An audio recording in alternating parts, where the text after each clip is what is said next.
আল্লাহ রাব্বুল আলামিন বলেন, কুল কুনু হিজারাতান আও হাদিদা। ও নবী শুনিয়ে দেন, তোমরা যদি মরে গিয়া মাটির সাথে মিশে গিয়া যদি পাথরও হয়ে যাও, আর যদি তোমরা লোহাও হয়ে যাও, তারপরেও আল্লাহ রাব্বুল আলামিন তোমাদেরকে জিন্দা করবেন, আবার তোমাদের উঠাবেন। ওরা বলে যে আচ্ছা বুঝলাম, কে উঠাবে আমাদের, কেমনে উঠাবে? আল্লাহ পাক বলেন, ফাসায়াকুলুনা মান ইউঈদুনা। ওরা বলে আমাদেরকে কে উঠাবে, আমাদেরকে কে জিন্দা করবে? আল্লাহ পাক জবাবে বলেন, কুলিল্লাযী ফাতারাকুম আউওয়ালা মাররা। যিনি তোমাদেরকে প্রথম সৃষ্টি করেছেন তিনি আবার তোমাদেরকে জিন্দা করবেন। আল্লাহ পাক সুন্দর করে বুঝাচ্ছেন। এই সব কথা শোনার পরে فَسَيُنْغِضُونَ إِلَيْكَ رُؤُوسَهُمْ وَيَقُولُونَ مَتَى هُوَ। এসব কথা শোনার পরে আল্লাহ বলেন, ওই কাফেরেরা মাথা ঝুলায় ঝুলায় বলে আচ্ছা তা বুঝলাম। আল্লাহ বলেন, ওরা মাথা ঝুলায় আর বলে আচ্ছা বুঝলাম, তবে কিয়ামত কবে সেই কিয়ামত অনুষ্ঠিত হবে? আল্লাহ বলেন, নবী শোনায় দাও, কুল আসা আইয়াকুনা করিবা। বেশি দেরি নাই, হতে পারে খুবই তাড়াতাড়ি। কি বলা যায়, সে সময়টা অতি নিকটবর্তী হয়ে যেতে পারে, খুবই নিকটবর্তী সে সময়, সে বেশি দেরি হওয়ার কথা নয়। আল্লাহ পাক এবার মানুষকে যুক্তি দিয়ে বোঝাচ্ছেন। কোরআনে কারীম মানতে মানুষ অস্বীকার করলে আল্লাহ ডান্ডার ব্যবস্থা করেন নাই। নবীজিকে বলেছেন, ইন্নামা আনতা মুযাক্কিরুন লাস্তা আলাইহিম বিমুসাইতির। নবী, আপনি একজন উপদেশক, উপদেশ দিয়ে যান। আপনাকে দারোগা করে বানাই নাই লাঠি চার্জ করার জন্য, পিটায়া মানুষ হেদায়েত করার দরকার। মানুষকে বুঝান, যুক্তি দিয়া বুঝান। আল্লাহ নিজে যুক্তি দিচ্ছেন, আনতুম আশাদ্দু খালকান আমিস সামাউ বানাহা। ওই কাফেরেরা, তোমরা যারা পরকালকে অস্বীকার করো, তোমাদেরকে উঠাইতে পারবো না যারা তোমরা বলছো, তোমাদেরকে সৃষ্টি করা কঠিন না ওই বিশাল আকাশটাকে সৃষ্টি করা কঠিন? ওই বিশাল আকাশটাই তো আমি আল্লাহ সৃষ্টি করেছি, জোরে কোন সুবহানাল্লাহ। তত বড় আকাশটারে যিনি বানাইতে পারলেন, সে কথা বুঝি তোমাকে তৈরি করতে পারবে না? আল্লাহ পাক বলছেন, ফানজুর ইলা আসারি রাহমাতিল্লাহি কাইফা ইউহিল আরদা বাদা মাউতিহা। লক্ষ্য করে দেখো, এই পৃথিবীর মাটিকে আল্লাহ কিভাবে জিন্দা করেন, মুর্দা মাটি। এই মাটি চৈত্র বৈশাখ মাসে প্রখর রোদে মাটি ফেটে চৌচির হয়ে যায়। এই ফেটে যাওয়া চৌচির মাটিতে আল্লাহ পাক বৃষ্টির পানি দিয়ে এই মাটিকে, এই মৃত্যু মাটিকে আল্লাহ পাক যেভাবে জিন্দা করেন, ইন্না যালিকা লামুহিল মাউতা ওয়া হুয়া আলা কুল্লি শাইইন কাদির। সে আল্লাহ পাক তোমরা মরলে পরে আবার এভাবে জিন্দা করতে পারবেন, জোরে কোন সুবহানাল্লাহ। আমার ভাইয়েরা, আল্লাহ পাকের পরে বলেন, দেখো মৃত্যু জমিনকে কেমনে জিন্দা করি। আল্লাহুল্লাযী আরসালার রিয়াহা ফাতুসিরু সাহাবা ফাসুকনাহু ইলা বালাদিন মাইতিন ফাআহইয়ানা বিহিল আরদা বা'দা মাউতিহা কাযালিকান নুশুর। আমি আল্লাহ রাব্বুল আলামিন ওই সমুদ্রের নোনা পানিগুলোকে, সমুদ্রের লবণাক্ত পানিগুলিকে বাষ্পীয় আকারে উত্থিত করে মেঘমালায় পরিণত করি, আর এরপরে বাতাসকে হুকুম করি, বাতাস এই মেঘটারে টেনে নিয়ে যাও অমুক জায়গায়। মেঘ চলে এলো, আল্লাহ রাব্বুল আলামিন বলেন, মেঘ এবার বিন্দু বিন্দু করে বৃষ্টি বর্ষণ করে দে। আমার হুকুমে ওই পানিগুলি বৃষ্টি হয়ে বিন্দু বিন্দু হয়ে জমিনে পতিত হয়। আল্লাহ বলেন, এভাবে করে বৃষ্টির পানি দিয়া মরা জমিনকে জিন্দা করে দিয়া নববধূ গর্ভধারণের যেমন প্রস্তুতি নেয়, বৃষ্টির পানি পায়া মরা জমিন তেমন ফসল ধারণের জন্য প্রস্তুতি নিয়ে নেয়। সুবহানাল্লাহ বিহামদিহি। এইটা যেভাবে আমি করি, কাযালিকান নুশুর, এইভাবে করে তোমাদের কি কিয়ামতের দিন আমি জিন্দা করতে পারবো? কেমনে অস্বীকার করো? কাইফা তাকফুরুনা বিল্লাহি ওয়া কুনতুম আমওয়াতান ফাহইয়াকুম সুম্মা ইউমীতুকুম সুম্মা ইলাইহি তুরজাউন। কি করে তুমি আমাকে, আমি আল্লাহকে অস্বীকার করো? কুনতুম আমওয়াতান, তুমি ছিলে নিষ্প্রাণ, ফাহইয়াকুম, এরপরে আমি তোমাকে জিন্দা করলাম, সুম্মা ইউমীতুকুম, এরপরে তোমাকে আমি মৃত্যু করব, সুম্মা ইউহয়িকুম, এরপরে তোমাদেরকে আবার আমি জিন্দা করব, সুম্মা ইলাইহি তুরজাউন, এরপরে তোমাদের সকলকেই আমার কাছে ফিরে আসতে হবে। দেখেন না, আমরা যখন মানুষকে কবরে রাখি, কবরে রাখা তারপরে উপরে মাটি দিয়ে কি বলেন আপনারা? মিনহা খালাকনাকুম, পড়েন মিনহা খালাকনাকুম ওয়া ফিহা নুঈদুকুম ওয়া মিনহা নুখরিজুকুম তারাতান উখরা। এ বান্দা, এই মাটি দিয়া তোরে তৈরি করা হয়েছিল, এই মাটির ভিতরে রেখে গেলাম, আবার এই মাটি থেকে আল্লাহ রব্বুল আলামিন তোমারে জিন্দা করবেন। কিয়ামতের ময়দানে সকলকে উঠতে হবে সেখানে আল্লাহর দরবারে। আল্লাহ পাক বলছেন, বান্দা কেমনে অস্বীকার করো? ইন কুনতুম ফি রাইবিম মিনাল বা'স ফাইন্না খালাকনাকুম মিন তুরাব। পরকালকে যারা অস্বীকার করো, কিয়ামতে উঠতে হবে, এটাকে কিভাবে অস্বীকার করো? চিন্তা করে দেখো, তুমি নিষ্প্রাণ মাটি ছিলে, সেই মাটি দিয়েই আমি তোমাকে তৈরি করেছি। আবার আল্লাহ পাক মানুষকে আরো বুঝান, কিয়ামত আছে, পরকাল হবে, আল্লাহর দরবারে উঠতে হবে। আলাম ইয়াকুন নুতফাতাম মিন মানিয়্যিন ইউমনা, তুমি কি মাতৃগর্ভে নিক্ষিপ্ত এক ফোঁটা পানি ছিলে না? সুম্মা কানা আলাকাতান ফাখালাকা ফাসাওয়া, এরপরে তোমাকে মাংসপিণ্ডে, জমাট রক্তে মাংসপিণ্ডে পরিণত করা হলো, এরপরে তোমাকে সুন্দর করে তোমাকে সুগঠিত করা হলো। ফাজআলা মিনহু যাওজাইনি যাকারা ওয়াল উনসা, এরপরে মাতৃগর্ভের ভিতরে আমি এটাকে পুরুষ বানালাম, কন্যা সন্তান অথবা পুত্র সন্তানে পরিণত করলাম।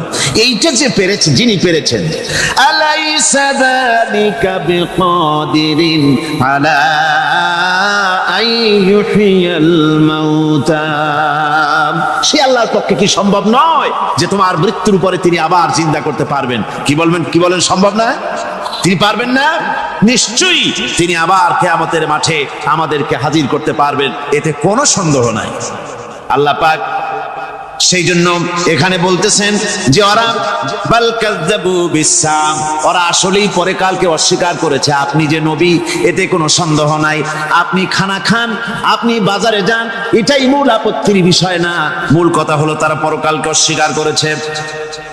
আল্লাহ পাক বলেন, ওয়া আন্নাস সাআতা আতিয়াতুন লা রাইবা ফিহা, অবশ্যই সে সময় আসবে, সে কিয়ামত আসবেই, এতে কোনো সন্দেহ নাই। ওয়া আন্নাল্লাহা ইয়াবআসু মান ফিল কুবুর, আর আল্লাহ পাক তিনি কবরের মধ্যে অন্তর্হিত যা কিছু আছে সবাইকে কিয়ামতের দিন আল্লাহ পাক ময়দানে উঠাবেন। কিয়ামতে আল্লাহর দরবারে সকলকে হাজির হতে হবে। আমার বন্ধুগণ, আল্লাহ পাক বলেন, ওয়া লাকাদ খালাকনাল ইনসানা মিন সুলালাতিন মিন তিন, লক্ষ্য করো, তুমি ছিলে মাটির নির্যাস থেকে, তোমাকে তৈরি করা হয়েছে। শুধু মাটির নির্যাস থেকে, তোমাকে কোনো মডেল ছাড়া, কোনো ধরনের আদর্শ ছাড়া, কোনো ধরনের নমুনা ছাড়া তোমাকে সৃষ্টি করা হলো। সুম্মা জাআলনাহু নুতফাতান ফি ক্বারারিম মাকিন, এরপরে মাতৃগর্ভের একটা অত্যন্ত সুরক্ষিত জায়গায় তোমাকে সংরক্ষণ করা হয়েছিল। সুম্মা খালাকনান নুতফাতা আলাকাতান ফাখালাকনাল আলাকাতা মুদগা রক্তপিণ্ডকে, নাপাক পানিকে জমাট রক্ত করেছি, জমাট রক্তকে আমি আবার গোশত পিণ্ডে পরিণত করেছি। ফাকাসাউনাল ইযামা লাহমা, এরপরে সুন্দর করে চামড়া দিয়া গোশত দিয়ে একটা আকৃতি তোমাকে দান করেছি। সুম্মা আনশানাহু খালকান আখারা ফাতাবারাকাল্লাহু আহসানুল খালিকিন, এরপরে সুন্দর একটা বিশেষ একটা আকৃতি দিয়ে তোমাকে আমি সুন্দর করে সুগঠিত করে তোমাকে তৈরি করেছি। সুম্মা ইন্নাকুম বা'দা যালিকা লামাইতুন, এরপরে আমি আল্লাহ রাব্বুল আলামিন তোমাকে মৃত্যু দেব, অবশ্যই তোমাকে মৃত্যুবরণ করতে হবে।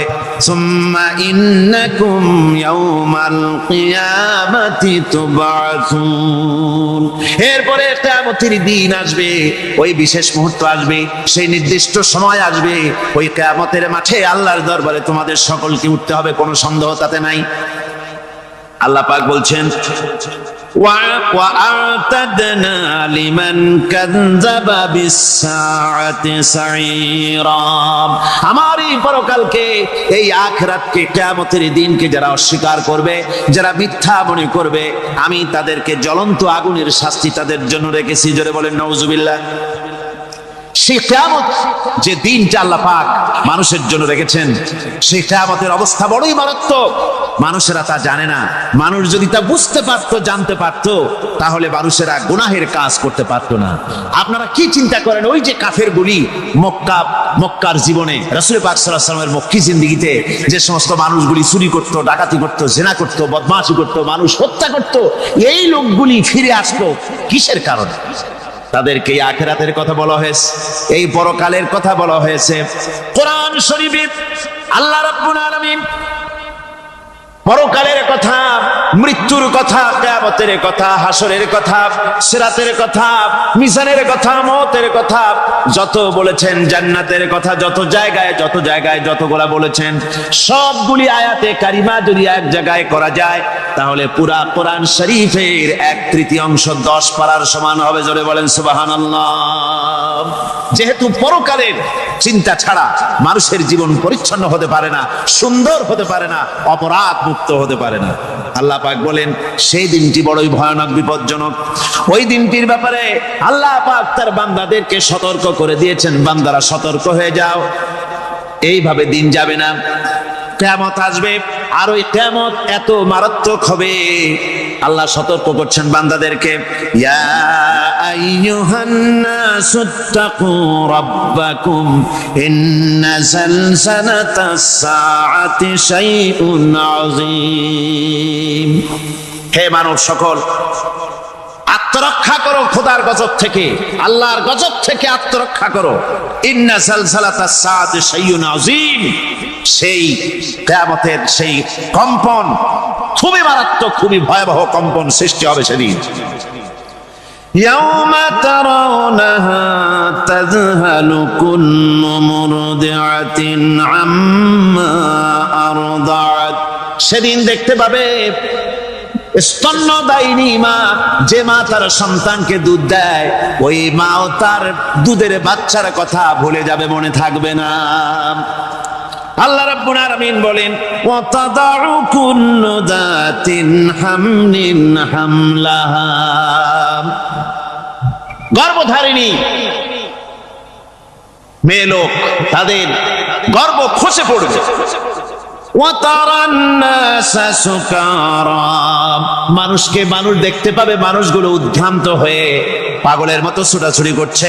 আল্লাহ বলেন ওয়া মা হুম বিসুকারা, আসলে এরা নেশাগ্রস্ত নয়, আসলে পাগল হয় নাই। ছুটছে কেন?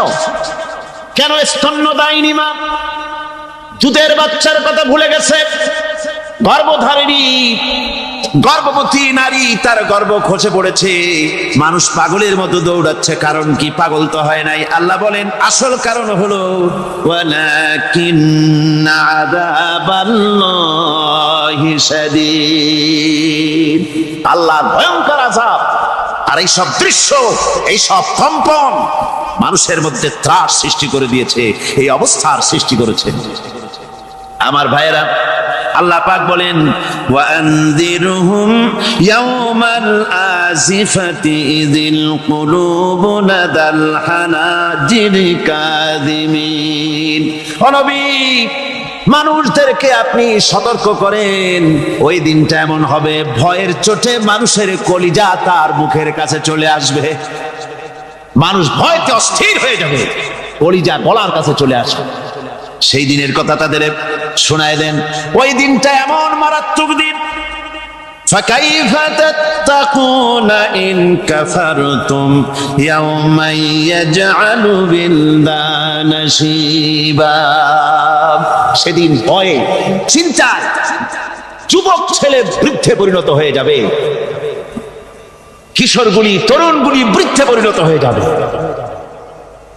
আমার বন্ধুগণ, মানুষ সেদিন দিক বিদিক হয়ে দৌড়াতে থাকবে, পালাবো কোথায়? আল্লাহ কোরআন শরীফে সব কথা বলে দিয়েছেন। ইয়াকুলুল ইনসানু আইনাল মাফার, কোথায় ভাগবো, পালাবো কোথায়? অস্থির হয়ে মানুষ দৌড়াতে থাকবে, পালাবো কোথায়, যাব কোথায়? আল্লাহ বলেন কাল্লা লা ওয়াজারা ইলা রাব্বিকা ইয়াউমাইযিনিল মুস্তাকার। ভাগবার কোনো রাস্তা নাই, পালাবার কোনো পথ নাই, একমাত্র তোমার রব ছাড়া, আল্লাহর দরবার ছাড়া পালানোর কোনো রাস্তা আর নাই। আমার বন্ধুগণ, এই কঠিন সময়, এই কঠিন দিনে, পরকালের এই দিনে, কিয়ামতের এই মারাত্মক অবস্থায় সকলকে উঠতে হবে। আল্লাহ পাক বলেন এরপরে কিয়ামত অনুষ্ঠিত হয়ে যাবে। সূরা ফুরকানে আল্লাহ বলছেন ইযা রাআতুহুম মিন মাকানিন বাঈদিন সামিউ লাহা তাগায়ুযান ওয়া যাফীরা। যখন তাদেরকে জাহান্নাম দেখতে পাবে, অর্থাৎ জাহান্নামের, যখন তারা জাহান্নামের দিকে অগ্রসর হবে, তখন তারা দূর থেকেই জাহান্নামের ক্রোধ এবং তেজস্বী আওয়াজ শুনতে পাবে। জাহান্নামের আওয়াজ, বিকট আওয়াজ। ওই যে কক্সবাজারের সমুদ্র সৈকতে ভ্রমণ করতে গিয়ে সমুদ্রের তুফানের আওয়াজ শুনছেন না? কথা বল না কেন? সমুদ্রের তুফানের আওয়াজ শুনেছেন তো? এইটা কি? এটা কিছুই না, এর থেকে মারাত্মক আওয়াজ, তেজস্বী ক্রোধের আওয়াজ কানের মধ্যে আসতে থাকবে জাহান্নামীদের। আল্লাহ রাব্বুল আলামিন বলেন ওয়াইদা উলকু মিনহা মাকানান দায়িকাম মুকাররানিনা দাউ হুনালিকা সুবুরা। যখন তাদেরকে হাত পা বেঁধে এই জাহান্নামের কোন সংকীর্ণ জায়গায় ফেলে দেওয়া হবে, তখন দাও হুনালিকা সুবুরা, তারা তখন নিজেদের ধ্বংস এবং মৃত্যু কামনা করবে। আল্লাহ বলেন লা তাদউল ইয়াওমা সুবুরান ওয়াহিদান ওয়াদউ সুবুরান কাসীরা।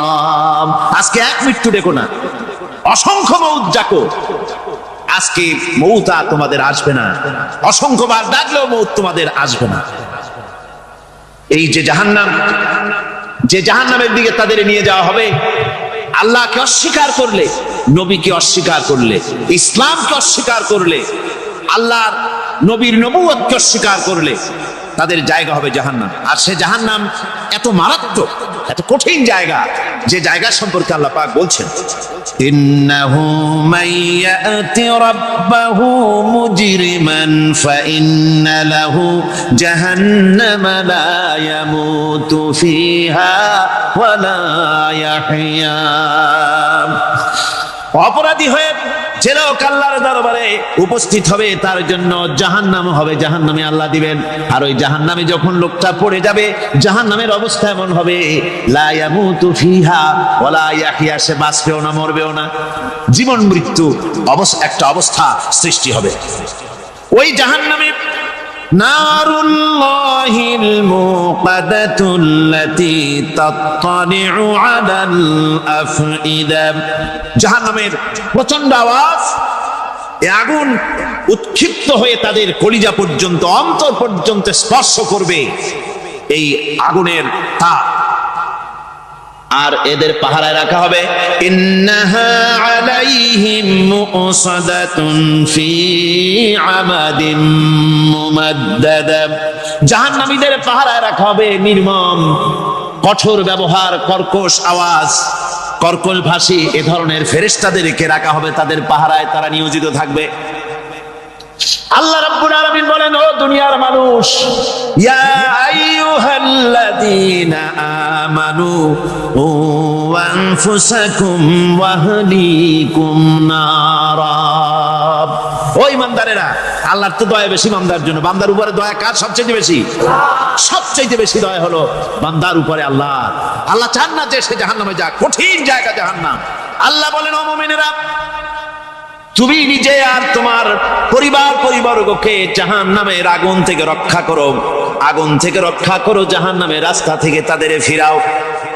ওই জাহান্নাম, যেই জাহান্নামের ইন্ধন হবে মানুষ আর পাথর, ফিরাও জাহান্নাম থেকে মানুষকে, তোমার সন্তানদেরকে ফিরাও। আজকে যে সব সন্তানের আল্লাহ বলেন তুমি নিজে বাঁচো, আহলো আয়ালকে বাঁচাও। যে সব সন্তান তোমার নামাজ নাই, রোজা নাই, আল্লাহ পরকালের চিন্তা নাই, যারা ইসলামকে বিশ্বাস করে না, যারা মনে করে কোরআন হচ্ছে বেহেশত দোজখের কথা শুধু, ওতে কোন মানুষের অর্থনীতি, সমাজনীতি, রাজনীতির ব্যাপার নাই, মানুষের জীবনের দরকারি জিনিসগুলি সেখানে নাই। সুতরাং আমরা যদি দুনিয়ায় সুখ সমৃদ্ধি পেতে চাই, তাহলে আমাদেরকে মানুষের তৈরি করা মতবাদ মানতে হবে।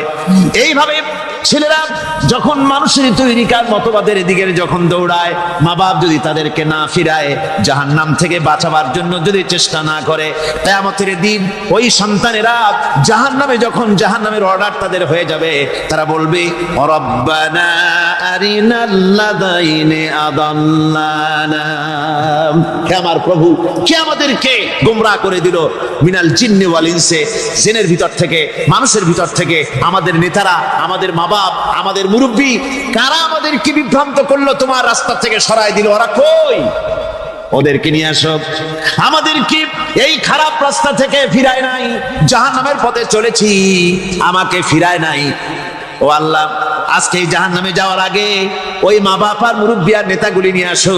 নাজআলহুমা তাহতা আকদামিনা লিয়াকুনা মিনাল আসফালিন, নিয়ে আসো ওদেরকে পায়ের তলে রেখে, তারপরে জাহান্নামে যাব। আমার ভাইরা, যে ছেলে আজকে মানুষের তৈরি করা মতবাদের আন্দোলন করছে, সেকুলারিজম করছে, সোশ্যালিজম করছে, ক্যাপিটালিজম করছে, তারপরে ন্যাশনালিজম করছে, হাজারো মতবাদের দিকে আকৃষ্ট হয়েছে আপনার ছেলে, আপনার স্ত্রী, আপনার বোন, আপনার ভাই, আপনি জেনে শুনে তাদেরকে ফিরাচ্ছেন না, আল্লাহ রাস্তায় আনতেছেন না। কিয়ামতের দিন ওরা পালাইতে যাবে, এবং ওদের এই অপরাধের কারণে, ফিরানোর কারণে, সহযোগিতা করার কারণে কিয়ামতের দিন অবস্থা করুণ হয়ে যাবে। এই জন্য আল্লাহ রাব্বুল আলামিন বলছেন, হে বিশ্বাসীরা, আমাকে তোমরা যারা বিশ্বাস করেছো, ঈমান এনেছো, নিজে বাঁচো আর নিজের আহলো আয়ালকে জাহান্নামের আগুন থেকে বাঁচাও। ওই জাহান্নাম আলাইহা মালাইকাতুন গিলাদুন শিদাদুন লা ইয়াসুনাল্লাহা মা আমারাহুম ওয়া ইয়াফআলুনা মা ইউমারুন। আল্লাহ রাব্বুল আলামিন বলেন, সেখানে অত্যন্ত কর্কশ, রূঢ় এবং নির্মম স্বভাবের এমন সব ফেরেশতা পরিচালক হিসেবে জাহান্নামে দেওয়া হবে, যারা আল্লাহর নির্দেশের বাইরে কোনো কাজ করে না, তারা সেই সব কাজই করে যা আল্লাহ তাদেরকে হুকুম করেন, তাদেরকে অনুরোধ করে, দরখাস্ত করে, কোন রকম তাদের কাছ থেকে কোনো কৃপা, কোনো করুণা, কোনো মহব্বত কিছুই পাওয়া যাবে না। অত্যন্ত কর্কশ, রূঢ় মেজাজের ফেরেশতা সেখানে পরিচালক হিসেবে দেওয়া হবে। আর ওই জাহান্নামীদেরকে, যারা জাহান্নামে যাবে কিয়ামতের দিন, ফাল্লাযীনা কাফারু কুত্তিআত লাহুম সিয়াবুম মিন নার, আগুন দিয়ে কেটে তাই দিয়ে পোশাক তৈরি করে দেওয়া হবে, আগুনের পোশাক পরিয়ে দেওয়া হবে। আগুনের পোশাক গায়ে পরে দেওয়ার পরে, কুল্লামা নাদিজাত জুলুদুহুম বাদদালনাহুম জুলুদান গায়রাহা, একবার চামড়া পুড়ে যাবে, জাহান্নামের আগুনে চামড়া পুড়ে গলে যাবে, আবার আল্লাহ রাব্বুল আলামিন নতুন করে চামড়া পরিয়ে দিবেন, যাতে করে শাস্তির তীব্রতা অনুভব করতে পারে। জোরে কোন নাউজুবিল্লাহ। আমার ভাইরা, জাহান্নামীরা ক্ষুধার ক্ষুধার যন্ত্রণায়, তৃষ্ণার যন্ত্রণায় আকাশের দিকে তাকায় থাকবে, উপরের দিকে তাকায় থাকবে, বলবে আহারে যদি একটু বৃষ্টি হতো, মেঘ হতো। হঠাৎ করে দেখবে যে উপরে কালো মেঘ হয়ে গেছে, মনে করবে যে এবার বুঝি বৃষ্টি হবে, পানি পান করব। মেঘ তারা দেখতে পেল, মেঘের ভিতর থেকে অল্পক্ষণের ভিতরে গরম পানি পড়বে, এমন গরম পুঁজ, এমন গরম রক্ত পড়বে যেগুলি পান করলে পরে সঙ্গে সঙ্গে পেটের নাড়ি ভুঁড়ি আর কলিজা পিছনের দরজা দিয়ে সব বেরিয়ে যাবে। নাউজুবিল্লাহি মিন যালিক। আয় আল্লাহ, এই কঠিন অবস্থা থেকে তুমি আমাদেরকে হেফাজত করো। জোরে বলেন আমিন। সবাই বলেন আমিন। আমার ভাইয়েরা, তামসার ব্যাপার নয়। ও যুবক ভাইয়েরা, শিক্ষিত ভাইয়েরা, তামসা করার ব্যাপার না। দুনিয়ায় খেল তামাশা ফুর্তি করার জায়গা না। जगह जी लगाने के लिए ये दुनिया नहीं है, ये इबरत की जा है, तमाशा नहीं है। দুনিয়া উপদেশ গ্রহণ করার জায়গা, খেল তামাশা করার জায়গা না। এই পৃথিবীতে আল্লাহ রাব্বুল আলামিন বলেন, নাফরমানি করলে পরে জাহান্নামে যাবেই, জাহান্নামে যেতে হবে। ওই জাহান্নামীদেরকে কি খেতে দেওয়া হবে? আল্লাহ পাক বলছেন, শোনো, খেতে দেব কি? তুসকা মিন আইনিন আনিয়া, ফুটন্ত গরম পানি তাদেরকে পান করতে দেওয়া হবে। লাইসা লাহুম তুআমুন ইল্লা মিন দরি, কাঁটা যুক্ত ঘাস তাদেরকে খেতে দেওয়া হবে। লা ইউসমিনু ওয়ালা ইউগনি মিন জু, এই খাবারে তাদের শরীর পরিপুষ্ট হবে না, আর ক্ষুধাও নিবৃত্ত হবে না। আমার বন্ধুগণ, এমন কঠিন জাহান্নামের অবস্থা থেকে মাপ পাওয়ার জন্য ইমানের জোশ আসতে হবে, ইমানদার হতে হবে, আর নাফরমানিকে ছেড়ে দিতে হবে। জাহান্নামে যখন মানুষদেরকে নিয়ে যাওয়া হবে, জাহান্নামীদেরকে, ইযা উলকু ফিহা সামিউ লাহা শাহীকান ওয়া হিয়া তাফুর, যখনই খোদাদ্রোহীদেরকে জাহান্নামের দিকে নিয়ে যাওয়া হবে, আজ তো খুব মাতবাড়ি, কত ভক্ত আছে, তারপরে কত শক্তি, কত কিছু, কিন্তু আল্লাহর দরবারে যখন হাজির হবে, কোনো শক্তি তখন কাজে লাগবে না, কোনো শক্তি কাজে লাগবে না।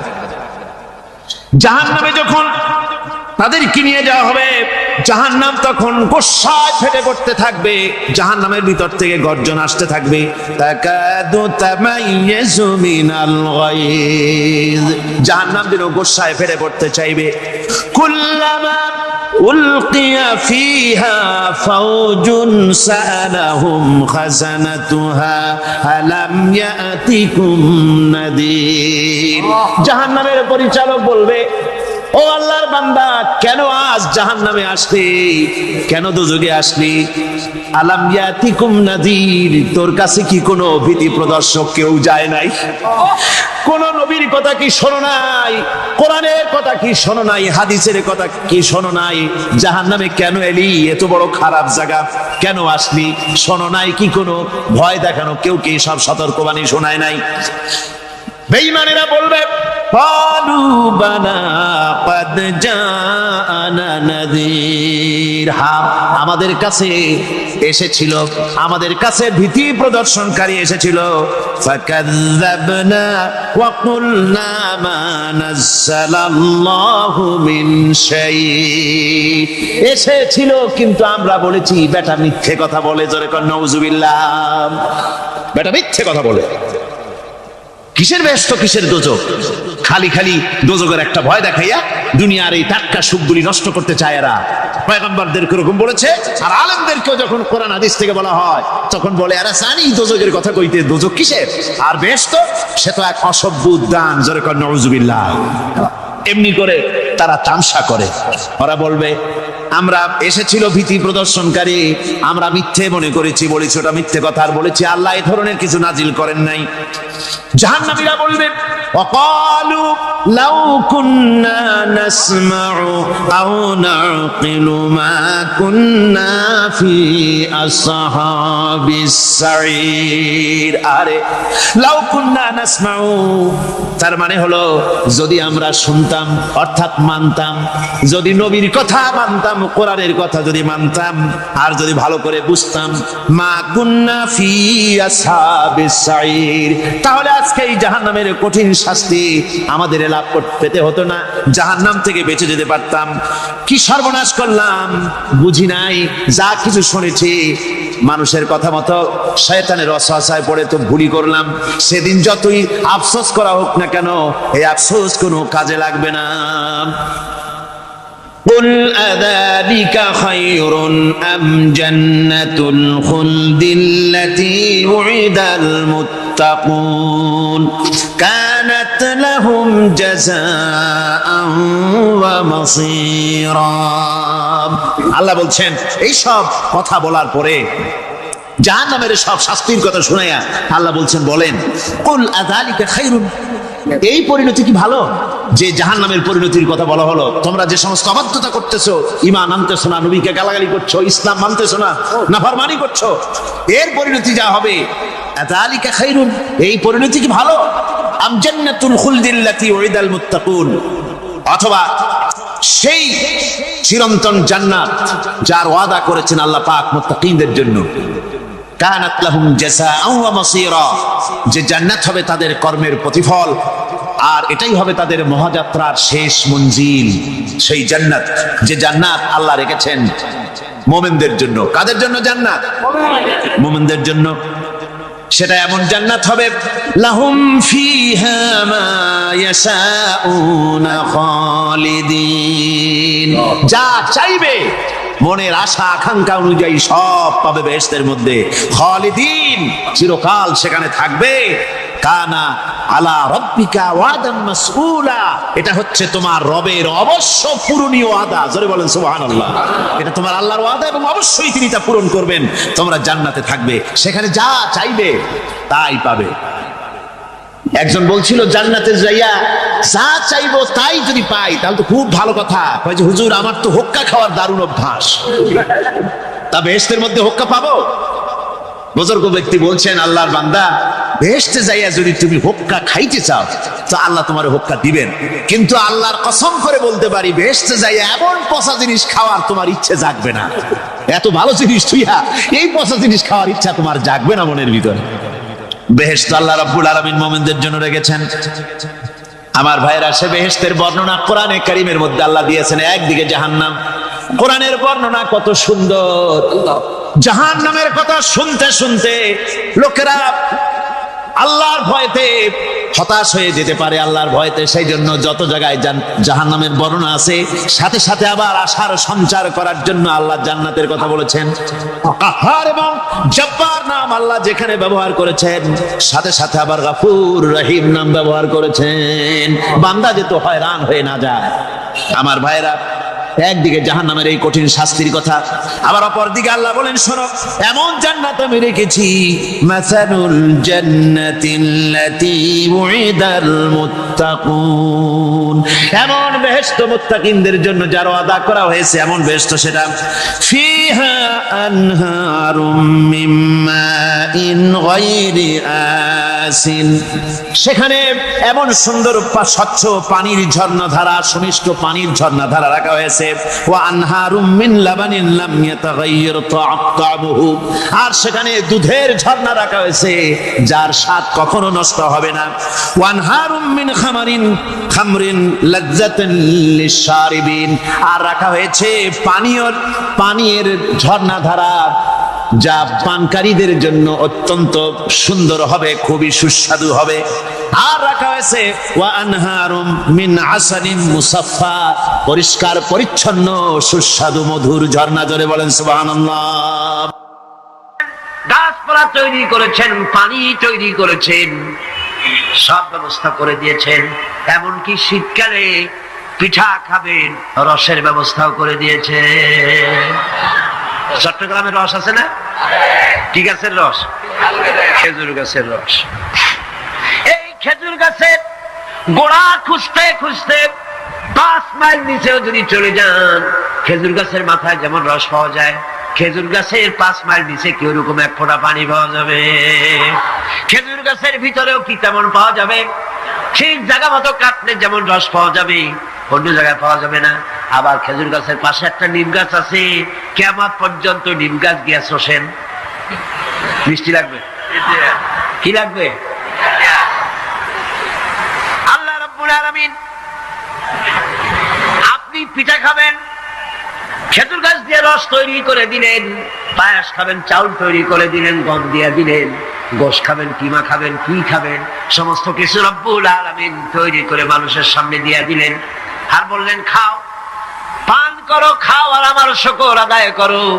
মাঝে মধ্যে পড়ো আলহামদুলিল্লাহি রাব্বিল আলামিন। এই যে ঠান্ডা, গোটা পৃথিবী এখনো ঠান্ডা শুরু হয়নি। এই ঠান্ডা শুরু না হওয়ার কারণ আমরা, এটা কারণ কারা? আমরাই। গ্লোবাল ক্লাইমেটের চেঞ্জ এসেছে, গোটা দুনিয়া আবহাওয়ার পরিবর্তন হয়ে গিয়েছে। শীতের সময় শীত নাই, গরমের সময় গরম নাই। এটা কি খুব ভালো? এটা কি? এটা রোগ ব্যাধি বেশি হওয়ার লক্ষণ। শীত যখন আসে, এত প্রচন্ড শীত, গোটা পৃথিবী যত এসি আছে, সমস্ত শক্তিশালী এসি প্লান্ট একযোগে যদি ছেড়ে দেওয়া হয়, আল্লাহ শীতকালে শীত দেন, তার সহস্র কোটি কোটি ভাগের এক ভাগের শীতও কি পৃথিবীর মানুষ তার যন্ত্রপাতি দিয়ে তৈরি করতে পারবে? পারবে। সূর্য দিয়ে প্রতি মুহূর্তে আল্লাহ পাক যে তাপ দেন, গোটা বিশ্বের সমস্ত আগুন একসঙ্গে যদি জ্বালানো হয়, সেই তাপ কি তৈরি করা সম্ভব হবে? হবে না।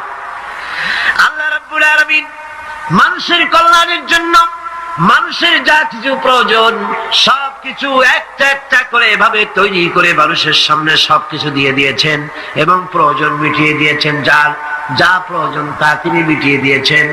আমাদের দেশে, আমার দেশের বাঘ, আমার দেশের হরিণ, আমার দেশের কুকুর, তাদের গায়ে তারা যে ধরনের ইউরোপ আমেরিকার শীত প্রধান দেশের পশুগুলি এরকমের না। তার মানে হলো আমার দেশ শীত প্রধান নয়, ছোট্ট ছোট্ট পশম হলে চলে, কিন্তু শীত প্রধান দেশের কুকুরগুলি, বাঘ এবং সিংহ যেগুলি জঙ্গলে থাকে, তাদের গায়ে এমন লম্বা লম্বা পশম দিয়ে আল্লাহ চামড়া বানায় দিয়েছেন, যা দিয়ে তার সম্পূর্ণ শরীরটা ঢেকে যেতেছে। স্থায়ী কম্বলের ব্যবস্থা রব্বুল আলামিন করে দিয়েছেন। কে দিয়েছেন? আল্লাহ পাক দিয়েছেন। এবং সেই চামড়া দিয়ে, সে চামড়া যেন আপনি ব্যবহার করতে পারেন, সেজন্য আল্লাহ পাক আপনার জন্য সুন্দর করে সেই চামড়া দিয়ে কাপড় চোপড় তৈরি করার, জামা ব্যবহার করার সব ব্যবস্থা আল্লাহ করে দিয়েছেন। কম্বল তৈরি করার ব্যবস্থা করে দিয়েছেন। আল্লাহ পাক যা খুশি তাই করতে পারেন।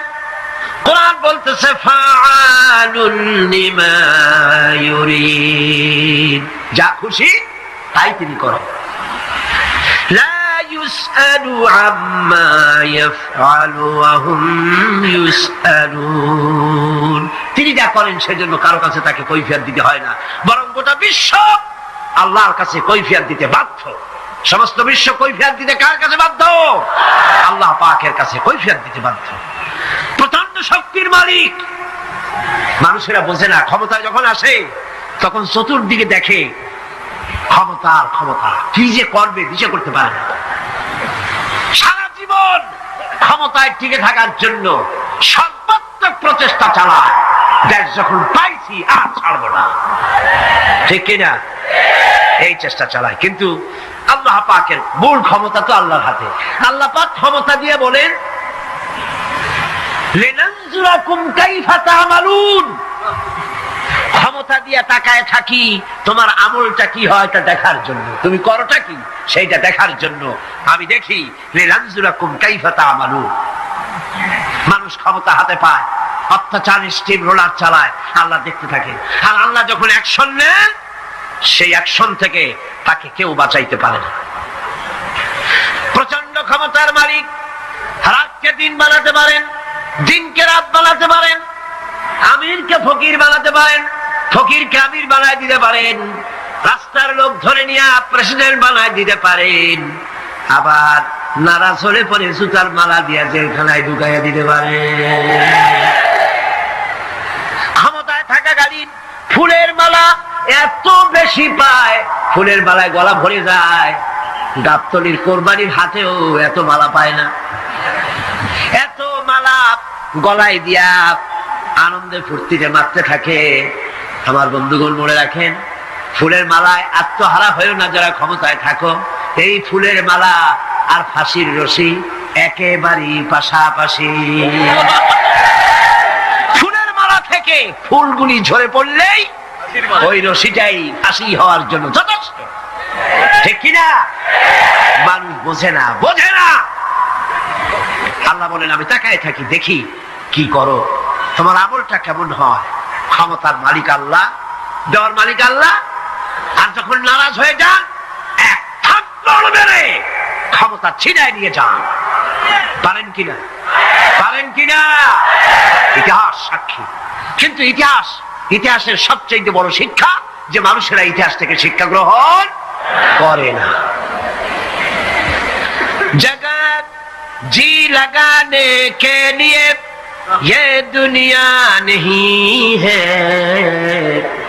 जगह जी लगाने के लिए ये दुनिया नहीं है, ये इबरत की जा है तमाशा नहीं है। पृथ्वी खेल तमाशा করার জায়গা না।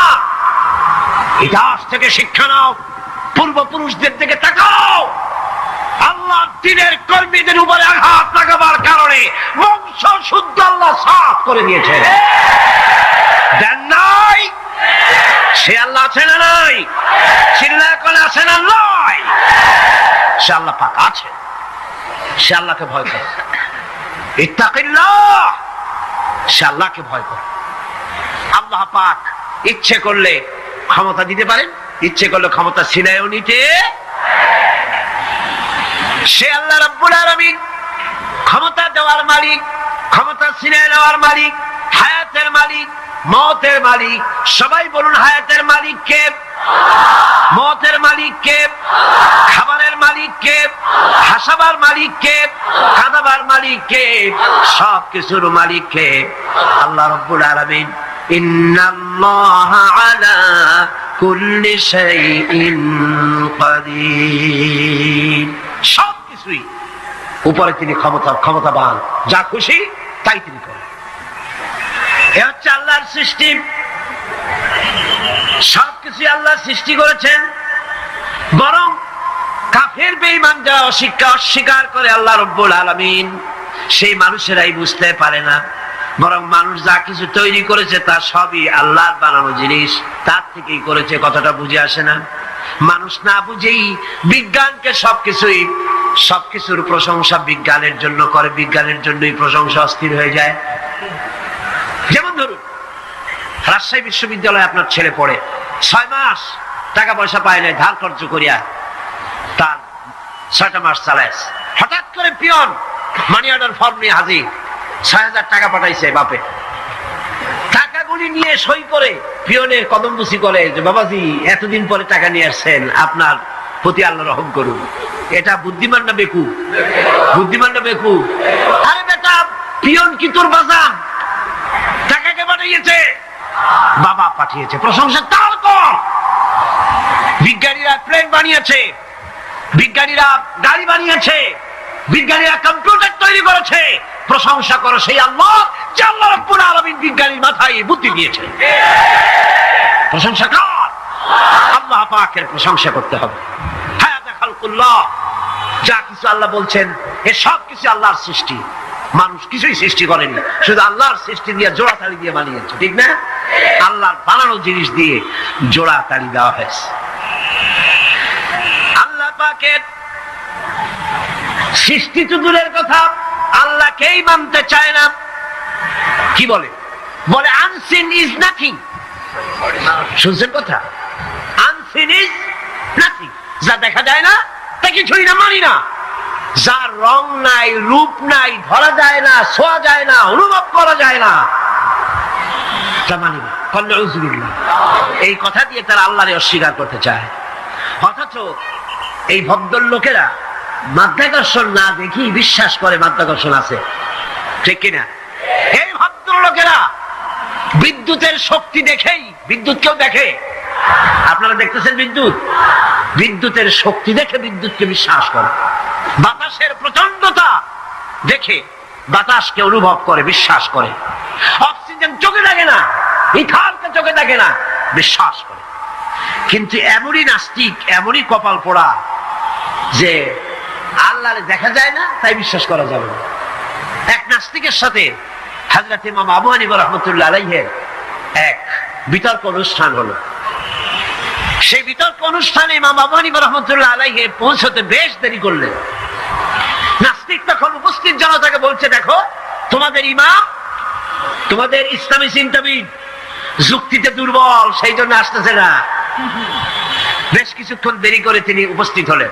নাস্তিক বলল, আগে আপনি বলেন, আপনি ওয়াদা ভঙ্গ করলেন কেন, সময় মতো আসতে পারলেন না কেন? তিনি জবাবে বললেন, দেখো আমি অনেক দূর থেকে এসেছি, এসে দেখি সামনে নদী, এখন পার হবো কেমনে? কোন নৌকার ব্যবস্থা নাই। হঠাৎ দেখলাম কি এক আশ্চর্য কথা, একটা চারা গজায় উঠলো, ফট করে বিরাট গাছ হয়ে গেল। কই থেকে একটা কুড়াল আসলো, গাছটারে কাজে ভাড়ায় গেল। তারপরে এলো করা, বানাইলো তক্তা, এরপরে আসলো লোহা, পড়লো হাতুড়ি, হয়ে গেল নৌকা। বাহ কি মজা! এরপর নৌকা নামলো নদীতে, আমি উঠে বসলাম, এই পাড়ি দিয়ে আসলাম, তাই যা একটু দেরি হলো। নাস্তিক কয় যে কি সর্বনাশ, এই লোকের সাথে আমি তর্ক করবার মাথা তুই স্ক্রু শটটা ঢিলা। আন্দাজে আন্দাজে একটা গাছ হয়ে গেল ফট করিয়া, তারপরে কুড়াল আসলো, তক্তা হইলো, বিনা মিস্ত্রিতে নৌকা হইলো, এটা কেমনে সম্ভব? ইমাম সাহেব বলেন, আমার বিতর্ক শেষ। বিনা মিস্ত্রিতে যদি, তোমার যুক্তি মতে বিনা মিস্ত্রিতে যদি একটা নৌকা না হতে পারে, এই বিশ্ব তৈরি হলো কি করে বিনা মিস্ত্রিতে? ওই বিশাল আকাশ হলো কিভাবে? এই বিরাট চন্দ্র সূর্য হলো কিভাবে? কি করে তোমার ওই বডি তৈরি হলো? নাস্তিক চেয়ার থেকে নেমে ইমামের কাদমের উপরে পড়ে গেল, বলে আল্লাহু আকবার, আমি অন্যায় করেছি, আল্লাহ আমাকে মাফ করে দাও। নাস্তিক ঘোষণা করে দিল, লা ইলাহা ইল্লাল্লাহু মুহাম্মাদুর রাসূলুল্লাহ।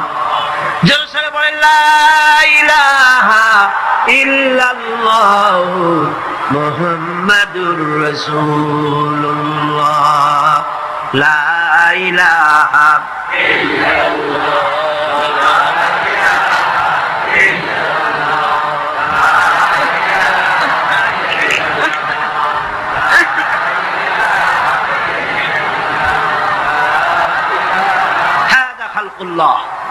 আল্লাহর সৃষ্টি। কার সৃষ্টি? বলেন সবাই খুশি হয়ে, কার সৃষ্টি? আল্লাহ ছাড়া কে কি বানাইছে? দেখো সব কে বানিয়েছে? খুশি হইয়া, মুখ ফুলাইয়া জোরে কোন কে বানিয়েছে? ওই আল্লাহ রাব্বুল আলামিন বলেন, দুনিয়ার সব দিক থেকে চোখ ফিরাইয়া এবার নিজের দিকে তাকাও। ওয়াফি আনফুসিকুম ওয়াফি আনফুসিকুম আফালা তুবসিরুন। এমনকি তোমাদের নিজেদের মধ্যেও আমার নিদর্শন আছে। তারা কি তা অনুধাবন করে না? তোমার মধ্যেও আমার নিদর্শন আছে। কার মধ্যে? আমাদের মধ্যে। কোন কার মধ্যে? আমাদের মধ্যে আল্লাহর নিদর্শন আছে। মানুষ যদি তার নিজের দেহের প্রতি লক্ষ্য করে, তাহলে সে মহান আল্লাহ পাকের অসংখ্য কুদরত দেখতে পাবে। জোরে লাগো। যেমন একটি শিশু যখন জন্ম হয়, তখন তার হাড়ের পরিমাণ হয় 305টি। 305টি। পরে এগুলি একটা দুটো মিশে গিয়ে পরিমাণ দাঁড়ায় 206টি হাড়। 560টি পেশি দিয়ে এই হাড়গুলিকে বেঁধে রাখা হয় এবং মোট গিরার পরিমাণ দাঁড়ায় 100 গিরা। আপনি কি জানেন আপনার আঙ্গুলের মাথা থেকে বাহু পর্যন্ত কয়টা গিরা আছে? গণবেন কখন? কিলাকিলি করি একটু কুল পান না। দেখেন না গিরা কতগুলা। আঙ্গুলের এই আঙ্গুলের মধ্যেই কতগুলা গিরা। এখানে গিরা, সেখানে গিরা, এখানে গিরা, এখানে গিরা, এখানে গিরা, বাহুতে গিরা। গিরা যদি একটাও না হতো, হাতটা হাত হইতো না। হাত কি হইতো? লাঠি। লাঠি হইতো। ভাত খাওয়া যাইতো না। ভাত খাইতে গেলে মাখানো লাগে কিনা? মাখানো লাগে না? মাখাইবেন কি দিয়ে? হাতগুলা আঙ্গুলে গিরা নাই, সব কাঁটা চামচ।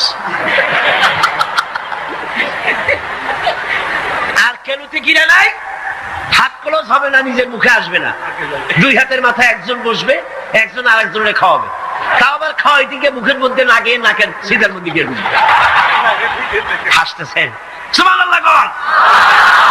ওয়াফি আনফুসিকুম আফালা তুবসিরুন, তোমার ভেতরে আমার নিদর্শন আছে, অনুধাবন করো। মানব শরীর এক আশ্চর্য মেশিন, সুবহানাল্লাহ, আশ্চর্য মেশিন। লক্ষ কোটি সেল এবং নার্ভ সেল দিয়ে জটিল মেশিন পত্রের সমন্বয় এই দেহ তৈরি করা হয়েছে। এবং এই শরীরের ভিতরে দুটো মূল্যবান জিনিস আছে। তার একটি হচ্ছে কন্ট্রোল রুম, যাকে বলা হয় ব্রেইন, যেটা কি ব্রেইন। আরেকটি হচ্ছে জেনারেটর, সেই জেনারেটরটা কি হার্ট, আপনার হৃৎপিণ্ডে। ওয়াফি আনফুসিকুম আফালা তুবসিরুন, লক্ষ্য করো না কেমনে? তোমার শরীরের দিকে তাকাও না। Brain, control room.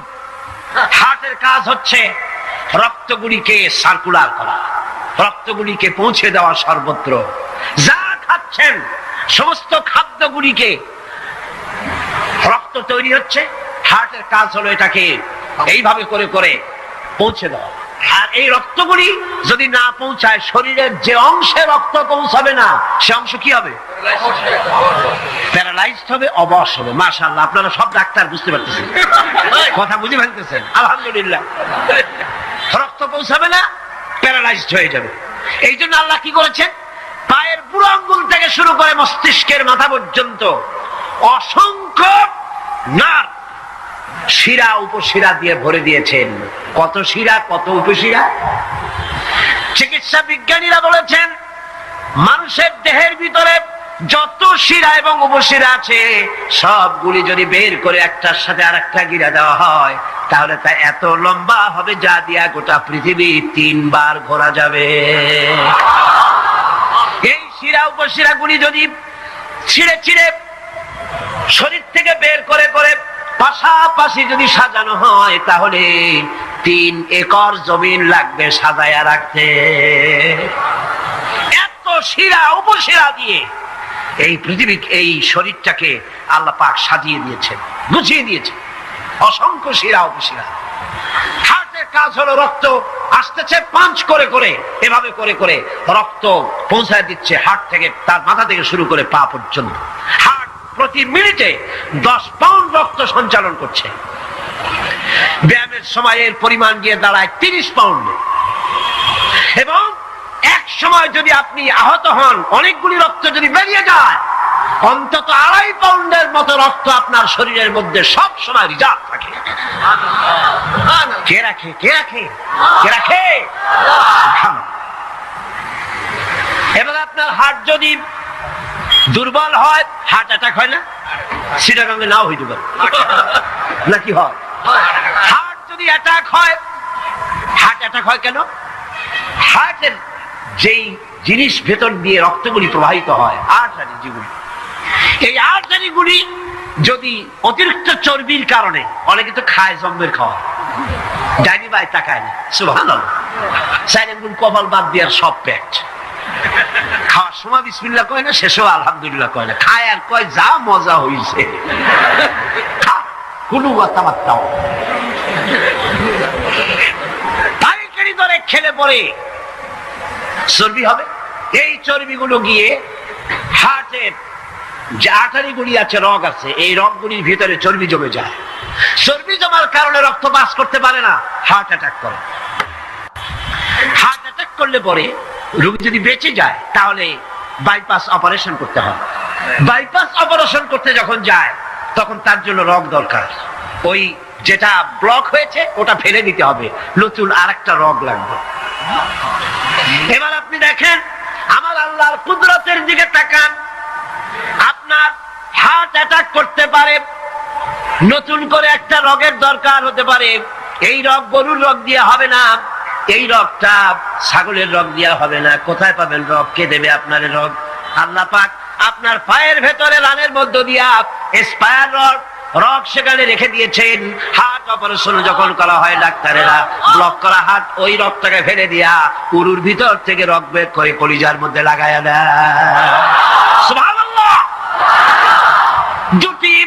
কিডনি হলে, একটি মাত্র কিডনি হলে শরীরটা আপনার বেঁচে যায়। আল্লাহ রাব্বুল আলামিন শরীরের ভিতরে দুইটা কিডনি দিয়েছেন। কিডনির নাম জীবন। কিডনির নাম কি? কিডনি অচল হলে আপনি অচল হয়ে যাবেন, শরীর ফুলে যাবে, আপনি মরে যাবেন তাড়াতাড়ি করে, রক্ত শূন্যতা দেখা দেবে। কিডনিকে বাঁচায় রাখা প্রত্যেকের জন্য জরুরি। আর কিডনি বাঁচাবার জন্য পানি খাবেন বেশি করে। কি খাবেন? কি খাবেন? পানি। সুবহানাল্লাহ, সুবহানাল্লাহ। এ পানি খান নিয়ামত, পানির অপচয় করবেন না। আমার নবী বলেছেন, প্রবাহমান নদীর ঘাটে বসেও এক ফোঁটা পানির অপচয় করো না। প্রবাহমান নদীর ঘাটে বসেও পানির অপচয় করো না। সুবহানাল্লাহ। পানি নিয়ামত, পানি খান বেশি করে, কিডনি সচল থাকবে। আলহামদুলিল্লাহ। একটা কিডনি হলে চলে, আল্লাহ পাক দুটি কিডনি দিয়েছেন, একটা বন্ধ হলে যেন আর একটা দিয়ে সে যেন চলতে পারে। সুবহানাল্লাহ। মানুষের শরীরের ভেতরে এই পরিমাণ লেমন আছে যা দিয়া একটা ঘর সাদা বানানো যায়, এই পরিমাণ ফসফরাস আছে যা দিয়া 2500 ম্যাচ বানানো যায়। তোমার শরীরের ভিতরে এমন নিদর্শন আছে। মানুষের এই আশ্চর্যজনক দেহটাকে ঢেকে রাখা হয়েছে একটি শীতাতপ নিয়ন্ত্রিত চামড়া দিয়া। সেই চামড়াটা 20 বর্গ ফিট। এই চামড়ার ভেতরে রয়েছে অসংখ্য লোমকূপ। অসংখ্য লোমকূপ দিয়ে এই চামড়াটা তৈরি করে দেওয়া হয়েছে, এবং এই চামড়া দিয়ে শীত এবং গরম অনুভব করার শক্তি দেওয়া হয়েছে। দুটি চোখ দেওয়া হয়েছে, শ্রবণের জন্য কান দেওয়া হয়েছে। কে তিনি? যিনি আমরা চোখ দিয়ে নেগেটিভ দেখি। চোখ দিয়ে কি দেখি? চোখ দিয়া দৃশ্যের নেগেটিভটা দেখি। ওই দেখার সাথে সাথে ব্রেনের ভিতরে গিয়া কোন শক্তি পজিটিভ বানায়া আমারে দেখায়। তার নাম কি? আমার কানের ভিতরে অসংখ্য শব্দ চতুর্দিক থেকে আসে। শব্দগুলিকে বিন্যস্ত করে একটা একটা করে শুনবার জন্য আমার কে কানের ভিতরে কে ব্যবস্থা করে দিয়েছেন, তার নাম কি? একটা মাত্র জিহ্বা, একটি মাত্র জিহ্বা মুখের মধ্যে আল্লাহ দান করেছেন। এই জিহ্বার ভিতরে কত স্বাদ আল্লাহ রব্বুল আলামিন দান করে দিলেন। এই জিহ্বায় রসগোল্লার স্বাদ একরকম, জিলাপির স্বাদ আর একরকম, চানাচুরের স্বাদ একরকম, পুঁটি মাছের স্বাদ একরকম, লোট্টা ফিশের স্বাদ আর একরকম। ঠিক কিনা? শুটকি মাছের স্বাদ আর একরকম, কাবাবের স্বাদ আর একরকম, আপেলের স্বাদ একরকম, বড়ের স্বাদ একরকম। একটা জিহ্বা দিয়া হাজারো স্বাদ নেওয়ার তৌফিক দিলেন আল্লাহ। সেই খাবার সময় বিসমিল্লাহ বলে না, পরেও আলহামদুলিল্লাহ কয় না। এত নিয়ামত দিয়ে আল্লাহ পাক এই সজীব শরীরকে সাজিয়েছেন, শরীরটাকে সুন্দর করেছেন, সুগঠিত করেছেন। আল্লাহ পাক বলেন, তোমার শরীরের ভিতরে রয়েছে আমার দৃষ্টান্ত, এগুলি দেখো। তোমার ব্রেইন, মানুষের মাথায় যে মাথার ভিতরে যে ব্রেইন দেওয়া হয়েছে, এর ভিতরে রয়েছে অসংখ্য সেল, যার মধ্যে বুদ্ধি, প্রজ্ঞা, সুখ, দুঃখ, মেমোরি। এই পৃথিবীতে মানুষের মাথায় যে ব্রেন দেওয়া হয়েছে, এটা সর্বোচ্চ ওজন হচ্ছে 3 পাউন্ড। 3 পাউন্ড ওজনের এই বস্তুটিকে রাখা হয় মাথার খুলির মধ্যে, মাথার মাঝখানে। এই ব্রেন দেহের কোটি কোটি সেনা প্রহরীকে পাহারার কাজে লাগায়। এই ব্রেন বুদ্ধি করে, বুদ্ধি দিয়ে লাগায়। কম্পিউটারের যে মেমোরি শক্তি আছে, পৃথিবীর মানুষের মাথায় আল্লাহ পাক যে মেমোরি দিয়েছেন, যে স্মৃতি শক্তি দিয়েছেন, সারা পৃথিবীর সমস্ত ডাটা, সমস্ত ইনফরমেশন সবগুলি মানুষ যদি তার মেমোরিতে নিয়ে নেয়, তারপরেও আল্লাহ পাক মেমোরিতে এত জায়গা করেছেন যে তার 1 লক্ষ ভাগের 1 ভাগও ভরবে না। এই ব্রেন দিয়ে আল্লাহ পাক মানুষকে বুঝতে বলেছেন, টাকা লক্ষ্য করো, আমার পৃথিবী দেখো, দুনিয়া দেখো, নিজেকে দেখো, এবং আমার অস্তিত্বের কথা স্বীকার করো।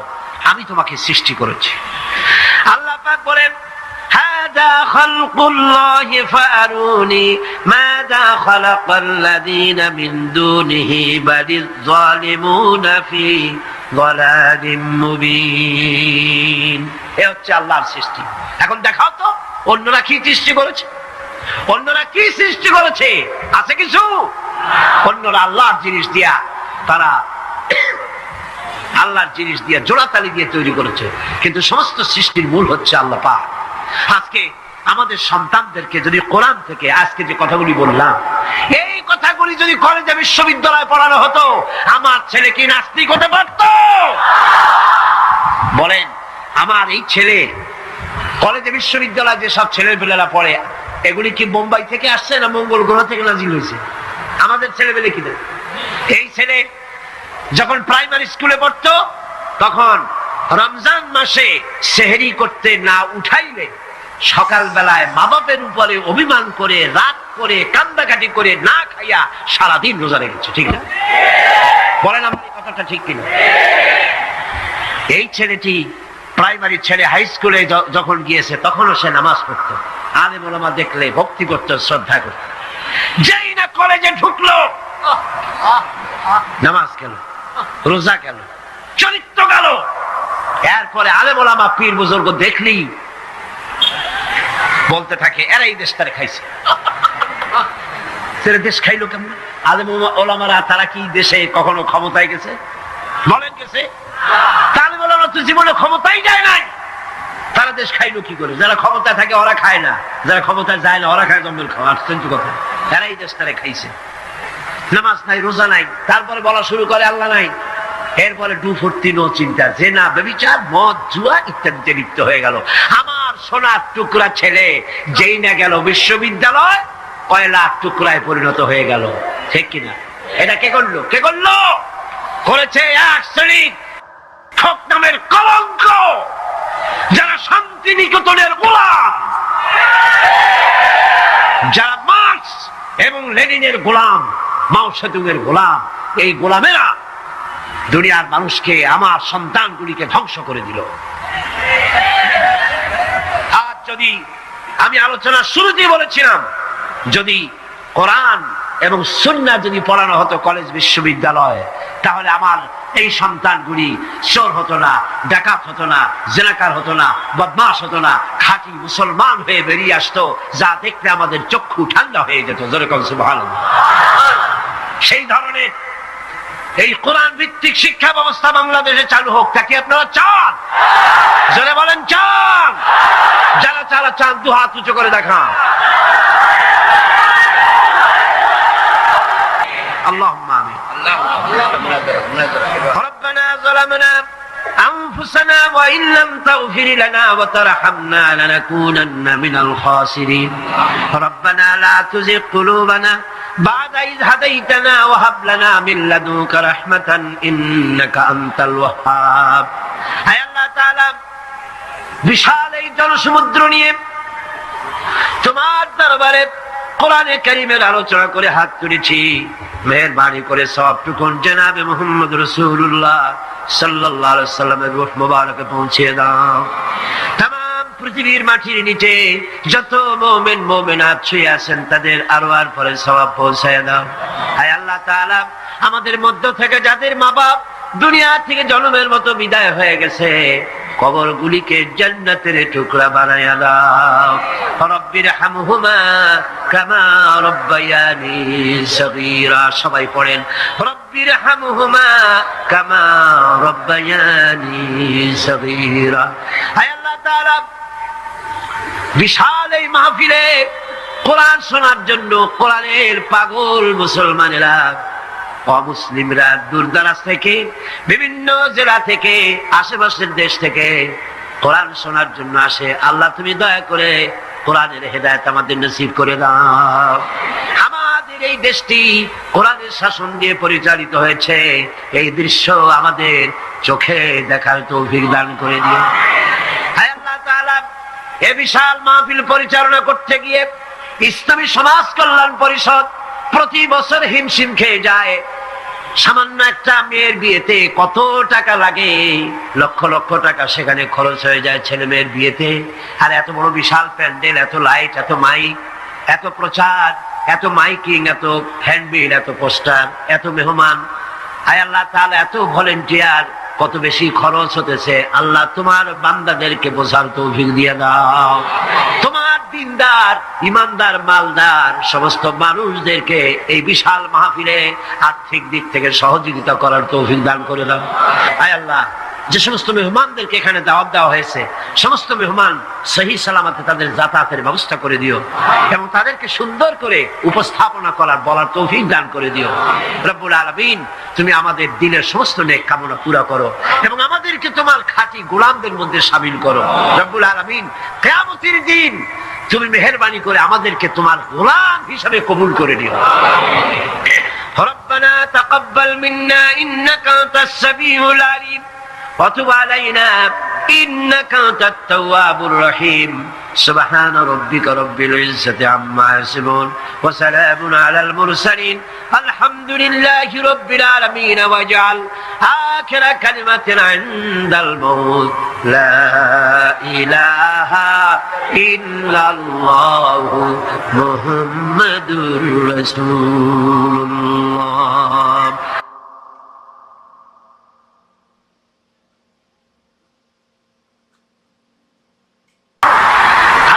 বলছেন আম্মান ইউজিবুল মুত্তাররা ইযা দাআহু ওয়া ইয়াকশিফুস সুআ ওয়া ইয়াজআলুকুম খুলাফাআল আরদ। আল্লাহ পাক বলেন, এমন কে আছেন যিনি ব্যাকুল এবং অস্থির দোয়া যিনি শোনেন, এমন কে যিনি তোমাদেরকে দুনিয়ার খলিফা বানায় দিয়েছেন, দুনিয়া ব্যবহার করার উপযোগী করে দিয়েছেন, ব্যবহার করার ভোগ করার সুযোগ করে দিয়েছেন। তিনি কে? তিনি হচ্ছেন আল্লাহ পাক। গভীর রাত্রে আপনি যে ক্রন্দন করেন, চিন্তা করেন, মামলায় পড়ে, মকদ্দমায় পড়ে, কষ্টে পড়ে, ঋণগ্রস্ত হয়ে, রোগগ্রস্ত হয়ে, ব্যথা নিয়ে, বেদনা নিয়ে, অস্থির মন নিয়ে আপনি যে দোয়া করেন, সেই দোয়া কে শোনে বলেন? কে শোনে? আল্লাহ রাব্বুল আলামিন বলেন, আমি শুনতে পাই, আমি সব শুনতে পাই। সামিউম বাসীর, এমন কিছু নেই যে আমি শুনি না। সমুদ্রের অতল তলদেশে শৈবালের সাথে লাগানো, প্রবালের সাথে লাগানো ছোট্ট একটি পোকা, যা মাইক্রোস্কোপ যন্ত্র ছাড়া দেখা যায় না, আটলান্টিক মহাসাগরের অতল তলদেশে ওই পাথরের সাথে মিশে থাকা ছোট্ট পোকাটি যদি ক্ষুধার জ্বালায় চিৎকার মারে, যদি পেটের যন্ত্রণায় চিৎকার মারে, কেউ শোনে না। আল্লাহ পাক বলেন, আমি আরশের মালিক, আমি শুনতে পাই। আইলাহুম মা'আল্লাহি কালিলাম মা তাযাক্কারুন। এগুলি আমি শুনি, আর পৃথিবী ভোগ করার জন্য আমি তোমাদেরকে অধিকার দিয়েছি। মানুষ মঙ্গল গ্রহে যাচ্ছে, তাতে আমার কোনো ক্ষতি নেই। আপনাদের ক্ষতি আছে? যাক না মঙ্গল গ্রহে, কিন্তু একটা বিষয় ক্ষতি হয়। আমি বিজ্ঞানে আমাকে গোড়া ধর্মান্ধ ভাবার কোনো কারণ নাই। বিজ্ঞান চলে যাক মঙ্গল গ্রহে, কিন্তু তার উপকারিতা কতটুকু তা আমাদের দেখতে হবে, দেখা উচিত না? পৃথিবীর মানুষ যেখানে না খেয়ে মারা যাচ্ছে, যে টাকা খরচ করা হলো মঙ্গল গ্রহে যাওয়ার জন্য, সেই টাকা দিয়ে যদি বিদ্যুৎ তৈরি করা হতো, পৃথিবীর প্রত্যেকটি মানুষের বাড়িতে বাড়িতে বিদ্যুৎ পৌঁছে দেওয়া যেত। যে টাকা দিয়ে বোম তৈরি করা হচ্ছে মানুষ মারার জন্য, সেই টাকাগুলি যদি একত্রিত করা হতো, তাহলে পৃথিবীর প্রত্যেকটি গ্রামে গ্রামে, বাড়িতে বাড়িতে বিশুদ্ধ পানি ও পানির ব্যবস্থা করা যেত। মানুষ মারার জন্য যত অস্ত্র তৈরি হলো, তা যদি একত্রিত করা হতো, সেই টাকা দিয়ে পৃথিবীতে এত হসপিটাল করা যেত যে বিনা চিকিৎসায় কেউ মারা যেত। আজ অসংখ্য টাকা খরচ করা হচ্ছে, গবেষণা ভালো, কিন্তু এই গবেষণার কি দাম? হিমালয় পর্বতের ওজন কত? চলেন আমরা গবেষণা করি, হিমালয় পর্বতের ওজন কত। চলুন আমরা পরিমাপ করি, আটলান্টিক মহাসাগরে কত হাজার লক্ষ গ্যালন পানি আছে। চলুন সাহারা মরুভূমিতে যাই, হিসাব করে দেখি কত সহস্র কোটি বালুকণা সেখানে আছে। এ ব্যাপারে কোটি কোটি সহস্র সহস্র বিলিয়ন মিলিয়ন ট্রিলিয়ন ডলার খরচ করার কোন দাম আছে?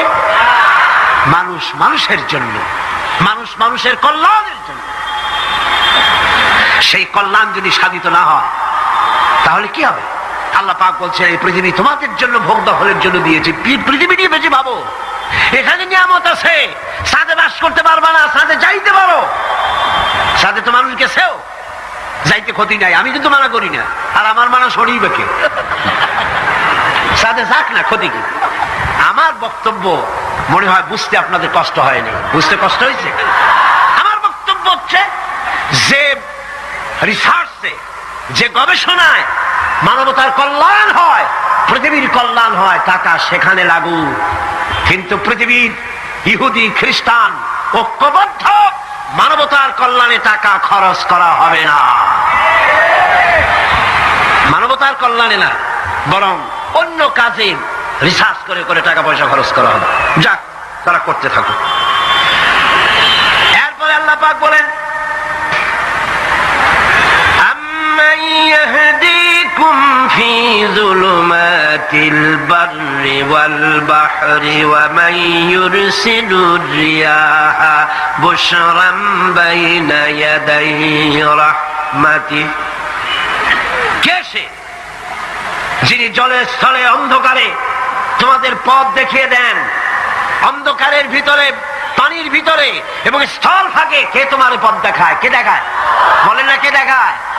সমুদ্রের ভিতরে নাবিকেরা যখন পথ চলে, দিনের বেলায় সূর্য দেখে পথ নির্ণয় করে, কিন্তু রাতের বেলায়, রাতের অন্ধকারে সে যেন পথ হারায় না ফেলে, সেই জন্য আল্লাহ রাব্বুল আলামিন বলেন, আমি আকাশে তারকা খচিত করে রেখেছি, তারকা দেখে দেখে নাবিকরা পথ নির্ণয় করে গন্তব্যে পৌঁছে যায়, পথ হারায়া যায় না।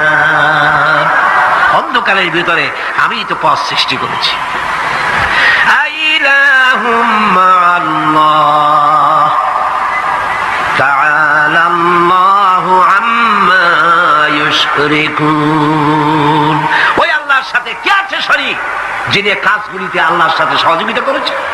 আছে কেউ? সুতরাং আল্লাহ পাক যারা শিরক করছে তার থেকে আল্লাহ পাক মুক্ত। যিনি বৃষ্টি বর্ষা এবং বৃষ্টির আগে ঠান্ডা বাতাস দিয়ে বৃষ্টি আসছে এই সুসংবাদ প্রদান করেন, এ কাজের মধ্যে কেউ নেই আল্লাহর শরীক। এবার আল্লাহ পাক বলছেন, আইলাহুম মা'আল্লাহ কুল হাতু বুরহানাকুম ইন কুনতুম সাদিকিন। আল্লাহর কোন কাজে কোন শরীকদার নাই, অংশীদার নাই, আছে?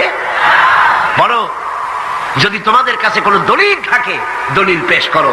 আকাশ তৈরি, সূর্য তৈরি, চন্দ্র তৈরি, গ্রহ নক্ষত্র, সৌররাজি, নবমণ্ডল, ভূমণ্ডল, যা কিছু আমি বানিয়েছি আর যা কিছু করেছি, এর মধ্যে আমার শরীক কে আছে দেখো। যদি তোমার কাছে দলিল থাকে দলিল আনো, যুক্তি পেশ করো। আছে কোনো যুক্তি? এদের কাছে যুক্তি হলো আকাশ বলতে কিছুই নাই। কি আছে? অনেক দূরে, সেই জন্য নীলে নীলে দেখা যায়। আর কি? আর হচ্ছে দেয়ার ইজ নো গড, স্রষ্টা বলতে কেউ নাই। নাউযুবিল্লাহ মিন যালিক। জোরে বলেন নাউযুবিল্লাহ। আল্লাহ রাব্বুল আলামিন তিনি বলছেন, বাদিউস সামাওয়াতি ওয়াল আরদি আন্না ইয়াকুনু লাহু ওয়ালাদুন ওয়া লাম তাকুন লাহু সাহিবাতুন ওয়া খালাকা কুল্লা শাইইন ওয়া হুয়া বিকুল্লি শাইইন আলীম। তিনি তো আসমান এবং জমিনের অস্তিত্ব সৃষ্টি করেছেন, তার পুত্র কন্যা কি করে হতে পারে? খ্রিস্টানরা দাবি করেছে আল্লাহর ছেলে আছে, কন নাউযুবিল্লাহ। ইহুদিরা দাবি করেছে আল্লাহর ছেলে আছে, কন নাউযুবিল্লাহ। খ্রিস্টানরা আল্লাহর স্ত্রী পর্যন্ত বানিয়েছে, কন নাউযুবিল্লাহ। আল্লাহ পাক বলেন, সত্য একটি সূরার ভিতরে তাওহীদের কথা এমন ভাবে পেশ করেছেন যা গোটা পৃথিবীর মানুষ যদি হেদায়েত পেতে চায়, ছোট্ট সূরাটি তার জন্য যথেষ্ট। পড়েন আমার সাথে, কুল হুয়াল্লাহু আহাদ। পড়েন সবাই, কুল হুয়াল্লাহু আহাদ আল্লাহুস সামাদ লাম ইয়ালিদ ওয়া লাম ইউলাদ ওয়া লাম ইয়াকুল লাহু কুফুয়ান আহাদ। আল্লাহ পাক বলেন, হে নবী আপনি বলুন আল্লাহ এক এবং একক, তার কোনো অংশীদার নাই, তিনি বেনিয়াজ, তিনি কাউকে জন্ম দেন নাই, তাকেও কেউ জন্ম দেয়নি। আকাশ আর জমিনে আল্লাহর সমকক্ষ কেউ নাই, কেউ নাই। তিনি এক এবং একক। তার একত্ববাদের দাওয়াত দেওয়ার জন্য অসংখ্য পয়গম্বর আল্লাহ পাক এই দুনিয়া পাঠিয়েছেন, আর সমস্ত পয়গম্বর দাওয়াত দিয়েছেন কি লা ইলাহা ইল্লাল্লাহু মুহাম্মাদুর রাসূলুল্লাহ। সবাই দাওয়াত দিয়েছেন লা ইলাহা ইল্লাল্লাহ, লা ইলাহা ইল্লাল্লাহ, লা ইলাহা লা ইলাহা ইল্লাল্লাহ। নাই কোনো আইনদাতা নাই, কোনো বিধানদাতা নাই, কোনো শাসনকর্তা নাই, আল্লাহ ছাড়া কেউ নাই। বলেন সুবহানাল্লাহ। আল্লাহ এক এবং একক, তিনি সব সৃষ্টি করেছেন। আল্লাহ পাক বলছেন আল্লাহুল্লাযী খালাকাস সামাওয়াতি ওয়াল আরদা ওয়া আনজালা মিনাস সামাই মাআন ফাআখরাজা বিহি মিনাস সামারাতি রিজকান লাকুম। আল্লাহ হচ্ছেন তিনি যিনি আকাশ সৃষ্টি করেছেন, জমিন সৃষ্টি করেছেন, আর আকাশ থেকে পানি বর্ষণ করে তোমাদের খাদ্য উৎপাদন করে দিয়েছেন। এ পানি হচ্ছে মানুষের জন্য জীবন। পানির এক নাম কি? জোরে বলেন, পানির এক নাম কি? জীবন। এই পানি এক নাম জীবন। কিন্তু কর্ণফুলীর পানি যদি চট্টগ্রামে 10 ফুট উঁচা হয়ে আসে, পানির নাম হবে কি? নাম হবে বরফ। এই পানিকে কন্ট্রোল করেন আল্লাহ রাব্বুল আলামিন। আল্লাহ যদি ইচ্ছে করেন বেশি করে পানি দিয়া পুরা এলাকা ডুবাই দিতে পারেন, আবার ইচ্ছে করলে পানির ভিতরে মানুষ বাঁচাই দিতে পারেন, আগুনের মধ্যে মানুষ বাঁচাইতে পারেন। সমস্ত ক্ষমতা হচ্ছে, কর্তৃত্ব কেবলমাত্র আল্লাহ পাকের। কর্তৃত্ব কার? কর্তৃত্ব কার? আল্লাহ পাকের কর্তৃত্ব। হযরত নূহ আলাইহিস সালামের জামানায় 40 দিনের বন্যা। এই বন্যার পরে জাহাজ যখন নেমে গেল,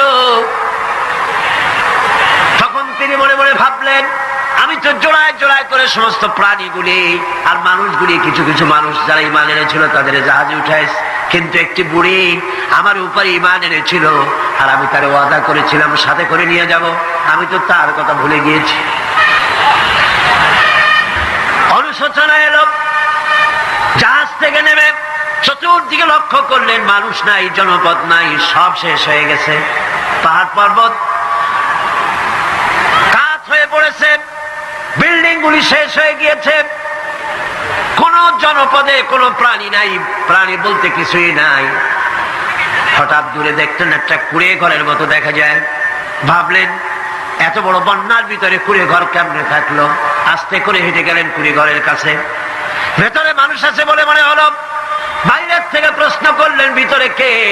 জবাব এলো আমি এই ঘরের মালিক, আমি এক বুড়ি বিধবা এক মহিলা। আপনি কে? তিনি বললেন আমি হচ্ছি এই জামানার পয়গম্বর হযরত নূহ আলাইহিস সালাম। বুড়ি বলছেন আমারও ধারণা তাই, আপনি আমাকে ওয়াদা করেছিলেন বন্যা হলে পরে, বন্যার আভাস যখন আপনি পাবেন আমাকে আপনি সাথে করে জাহাজে উঠায় নিয়ে দিবেন। আমার মনে হয় বন্যা কবে হবে সেই খবর দেওয়ার জন্য আপনি এসেছেন। হযরত নূহ আলাইহিস সালাম সিজদায় পড়ে কাঁদতে লাগলেন, বললেন রব্বুল আলামিন তোমার কুদরত বোঝার ক্ষমতা আমার নাই। 40 দিন পর্যন্ত পানির ভিতরে মানুষ কেমনে জীবিত রইল? আল্লাহ পাক শোনালেন নূরে, বিপদ যখন এলো তুমি তোমার উম্মতকে ভুলে যেতে পেরেছো, ভুলে গিয়েছো, কিন্তু আমি রব্বুল আলামিন রহমানুর রহিম, আমি আমার বান্দাদের ভুলি নাই। পানির স্রষ্টা আল্লাহ, পানির ভিতরে তিনি বাঁচাতে পারেন, আবার তিনি আগুনের ভিতরে বাঁচাতে পারেন, সব কিছু করতে পারেন। সমস্ত ক্ষমতা আল্লাহ পাকের। সমস্ত ক্ষমতা কার? আরো জোরে বলেন কার? আল্লাহ পাক বলেন এভাবে করে আমি আকাশ সৃষ্টি করেছি, জমিন সৃষ্টি করেছি, বৃষ্টি দিয়েছি, আর চন্দ্র সূর্য তৈরি করেছি। তারপরে আমি তোমাদেরকে নিয়ামত দিয়ে ভরে দিয়েছি। ওয়া ইন তাউদ্দু নি'মাতাল্লাহি লা তুহসুহা। আমার নিয়ামত যদি গণনা করো, গুনে গুনে আমার নিয়ামত শেষ করতে পারবে না। সুবহানাল্লাহ। হাদা খালকুল্লাহি ফাআরুনি মাযা খালাকাল্লাযীনা মিন দুনি। এ হচ্ছে আল্লাহর সৃষ্টি, আর আল্লাহ বাদে অন্যরা কি সৃষ্টি করেছে দেখাও। যদি ক্ষমতা থাকে দেখাও কি সৃষ্টি করেছে অন্যরা। আছে কিছু? আছে কিছু? সমস্ত সৃষ্টির মালিক কে? আরো জোরে বলেন কে? সব কিছুর স্রষ্টা হচ্ছেন আল্লাহ পাক। ওই আকাশের মালিক কে? চিল্লায় বলেন জোরে সোরে, আকাশের মালিক কে? বাতাসের মালিক কে? চন্দ্র সূর্যের মালিক কে? পৃথিবীর মালিক কে? গোটা সৃষ্টি জগতের মালিক কে? সবকিছুর মালিক যিনি, তিনি বলছেন এগুলি সব আমি সৃষ্টি করেছি। ফারুনি মাযা খালাকাল্লাযীনা মিন দুনি। আমি ছাড়া অন্যরা কে কি তৈরি করেছে দেখাও। আরে মা বাবার কথা মতো যে জন চলে না, বলুন মা বাবার কথা মতো যে জন চলে না, আল্লাহ নবীজির দয়া তারা পাবি না। আইরে আল্লাহ এক ছেলে তার শাশুড়ি বেড়াইতে আইছে, বাজার থেকে সবচেয়ে বড় রুই মাছটা আনছে। যেহেতু শাশুড়ি আইছে, সবচেয়ে বড় রুই মাছটা। বিবি সাহেবা তো মাছ কাটতেছে, ছেলের মা বলতেছে, বৌমা এত বড় রুই মাছ তো সে কোনোদিন আনে না, এই রুই মাছের মাথাটা কিন্তু আমারে দিস। আচ্ছা ছেলে যদি বড় মাছ আনে, মা মাছ খাওয়ার দাবি আছে না? ছেলের জন্য কি মা কষ্ট করে নাই? ছেলের প্রস্রাব পায়খানা কি মা পরিষ্কার করে নাই? মা করছিল না শাশুড়ি করছে? আচ্ছা এই যে বারবার বলতেছে বৌমা শুনছস, এই রৌ মাছের মাথাটা কিন্তু আমারে দিবি, এত বড় মাছ তো সেই জীবনে কোনদিন আনে না। আচ্ছা যে বউ বলো নিজের মারে থুয়া স্বামীর মারে মাথাটা দিতে কি তার মন চায়? সে তো তাকায় রয়েছে নিজের মারে দিব, অন স্বামীর মা চাইতেছে, অন চিন্তা পড়ে গেছে কি করি কিন্তু কোনো কথা কয় না। আবার যখন বলছে বউ গো কইছিলাম যে খেয়াল রাখিস, কিন্তু এই কথাটাই ছেলে শুনছে। মা তো চলে গেছে, ছেলে জিগায় বারবার বিবির কাছে, বিবি আমার মা খালি কি কইছিল? কইছিলাম যে খেয়াল রাখিস, কি কইছিল? বিবি কয় তোমার মা যেই কথা বলছে, তোমার মা এই কথা কারো কাছে বলা যাবে না, এমন জঘন্য এক কথা বলছে। আচ্ছা বলুন মা কি আসলে জঘন্য কথা বলছিল? মা কি এর কথা বলছিল? কিন্তু বিবি সব কথাটারে পাল্টা এলাইছে। বাবা যুবক, এখনো কিন্তু তোমার বিবি তোমার মা বাবার বিরুদ্ধে এমন কমপ্লেন দিতে পারে, কিন্তু মা বাবার কাছে যাচাই না করে মা বাবার উপর অ্যাকশনে যায় না। এখন তো যেটা কইবো অ্যাকশনে চলে যায় বাঙালি। আগে জিগাইলো মা এই কথা বলছে কিনা, কিন্তু ছেলে তো অ্যাকশনে চলে গেল। কিভাবে? কি কইছে মা? তোমার মা যেটা বলে তোমাকে বলা যাবে না। আর কি বলছে বলো না? তোমার মা বলছে তোমার তো বাবা নাই, এই বুড়া বয়সে তোমার মাকে আরেক জায়গায় বিবাহ দিতা। নাউজুবিল্লাহ। আসলে কি মা এই কথা বলছিল?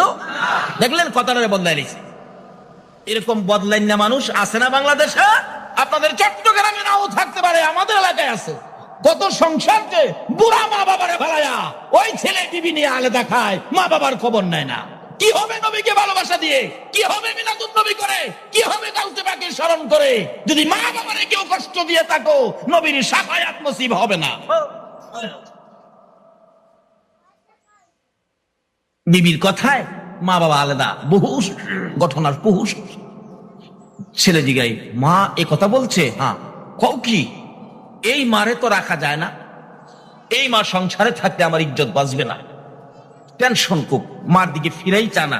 কইল কি মা? আচ্ছা মা কি আসলে কথা বলছিল? বিবির সাথে পরামর্শ করে কি করা, কেমনে কি করা। বিবি কই চিন্তা করো না, রাত্রে যখন ঘুমাইবো ঘুমের ঘরে খাতা দিয়া বইলা একবারে নদীর ওই পার নিয়া বালুর চরে ফালাইয়া দিয়ামু, যেখানে কোনো মানুষ টানুষ নাই, 2-4 দিন থাইকা পুরা মানুষ এমনি মইরা যাইব, এমনি বা শেষ হয়ে যাবে। ছেলেকে ঠিক বলছো, এই মা যদি সংসারে রাখি, আরো কারো কাছে এই কথা বলে ফেলে আমার ইজ্জত থাকবে না, আমার বংশের ইজ্জত নষ্ট হয়ে যাবে, মানুষ সমালোচনা করবে। ঠিক আছে, এটাই সিদ্ধান্ত। মাকে কি করবে? রাত্রে নদীর ওই পার বালুর চরে ফালাইয়া দিয়ে আসবে। রাত্রে ছেলের মা এবং মেয়ের মা দুজন বেআইন না? আপনারা কি কন? এদেরকে কি কন? বেআইন না? বেআইন তো, 2 বেআইন তো বিছানায় বসে বসে কথা বলতেছে। কি কথা, মজার মজার কথা। কথা বলতে বলতে রাত্র যখন বেশি হয়ে গেছে, মেয়ের মা ওই ছেলের মার বিছানার মধ্যেই শুইয়া ঘুমায় গেছে।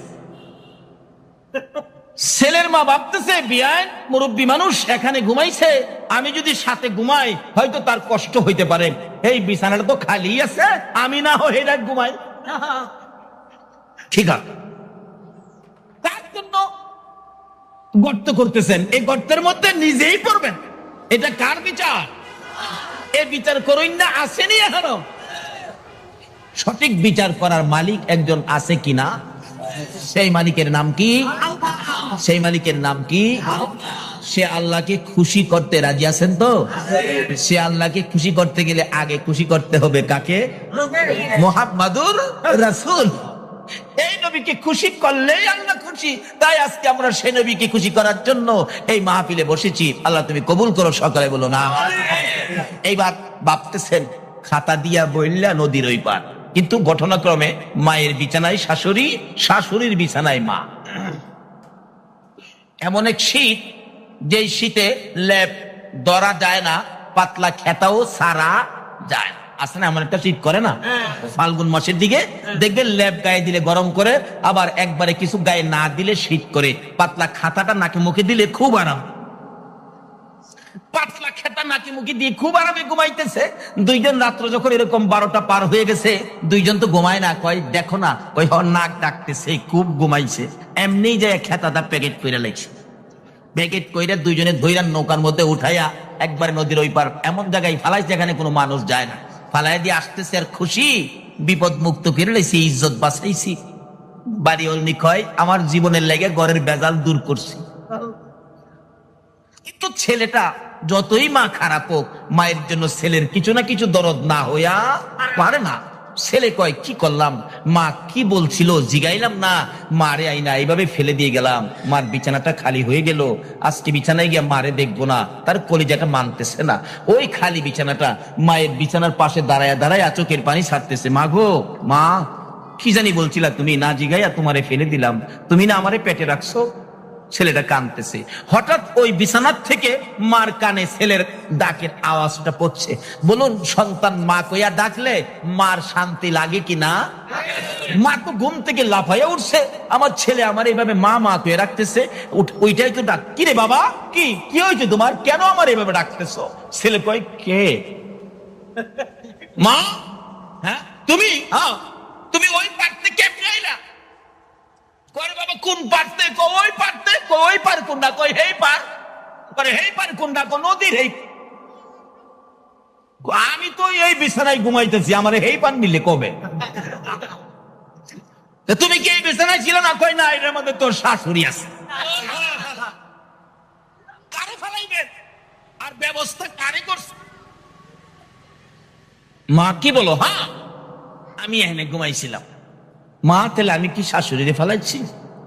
কি তুমি কি হইতেছো, পাগলের মতো কথা বলতেছো, কি ব্যাপার? মা তুমি যে বলছিলা আমার বিবির কাছে বউ গো, কইছিলাম যে খেয়াল রাখিস। কি কইছিলা? মা বলতেছেন, বাবারে তুমি যে বড় রৌ মাছ টানছিলা, আমি বলছিলাম রৌ মাছের মাথাটা খাইতাম রে বাবা, কারণ এত বড় মাথা এত বড় মাছ তুমি কোনোদিন আনো নাই। বাবারে আমি তো বলছিলাম ওই রৌ মাছের মাথাটা খাওয়ার জন্য। মা তুমি কি রৌ মাছের মাথা খাইতে বলছো? হ্যাঁ। তাইলে আমারে কি বললো? কি বলছে? তুমি নাকি বলছো তোমাকে এই বয়সে একটা বিবাহ দেওয়ার জন্য বলছো। মা একটা চিৎকার মেরে চোখের পানি ছেড়ে দিলেন। মা আমার এই বয়সে এমন এক কলঙ্কিনী কথা আমার ছেলের বউ কিভাবে আমার উপরে উঠাইয়া দিল।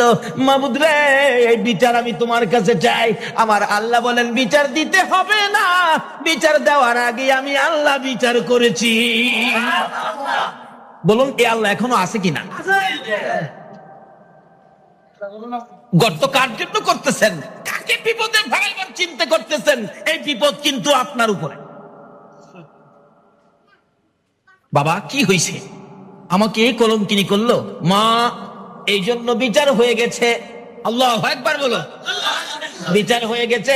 আমি ভাবছিলাম বিবির কথাই তোমাকে নদীর ওই পার ফালাবো, এখন দেখি তুমি না, ওই তার মাকে নিয়ে ফালাইছি।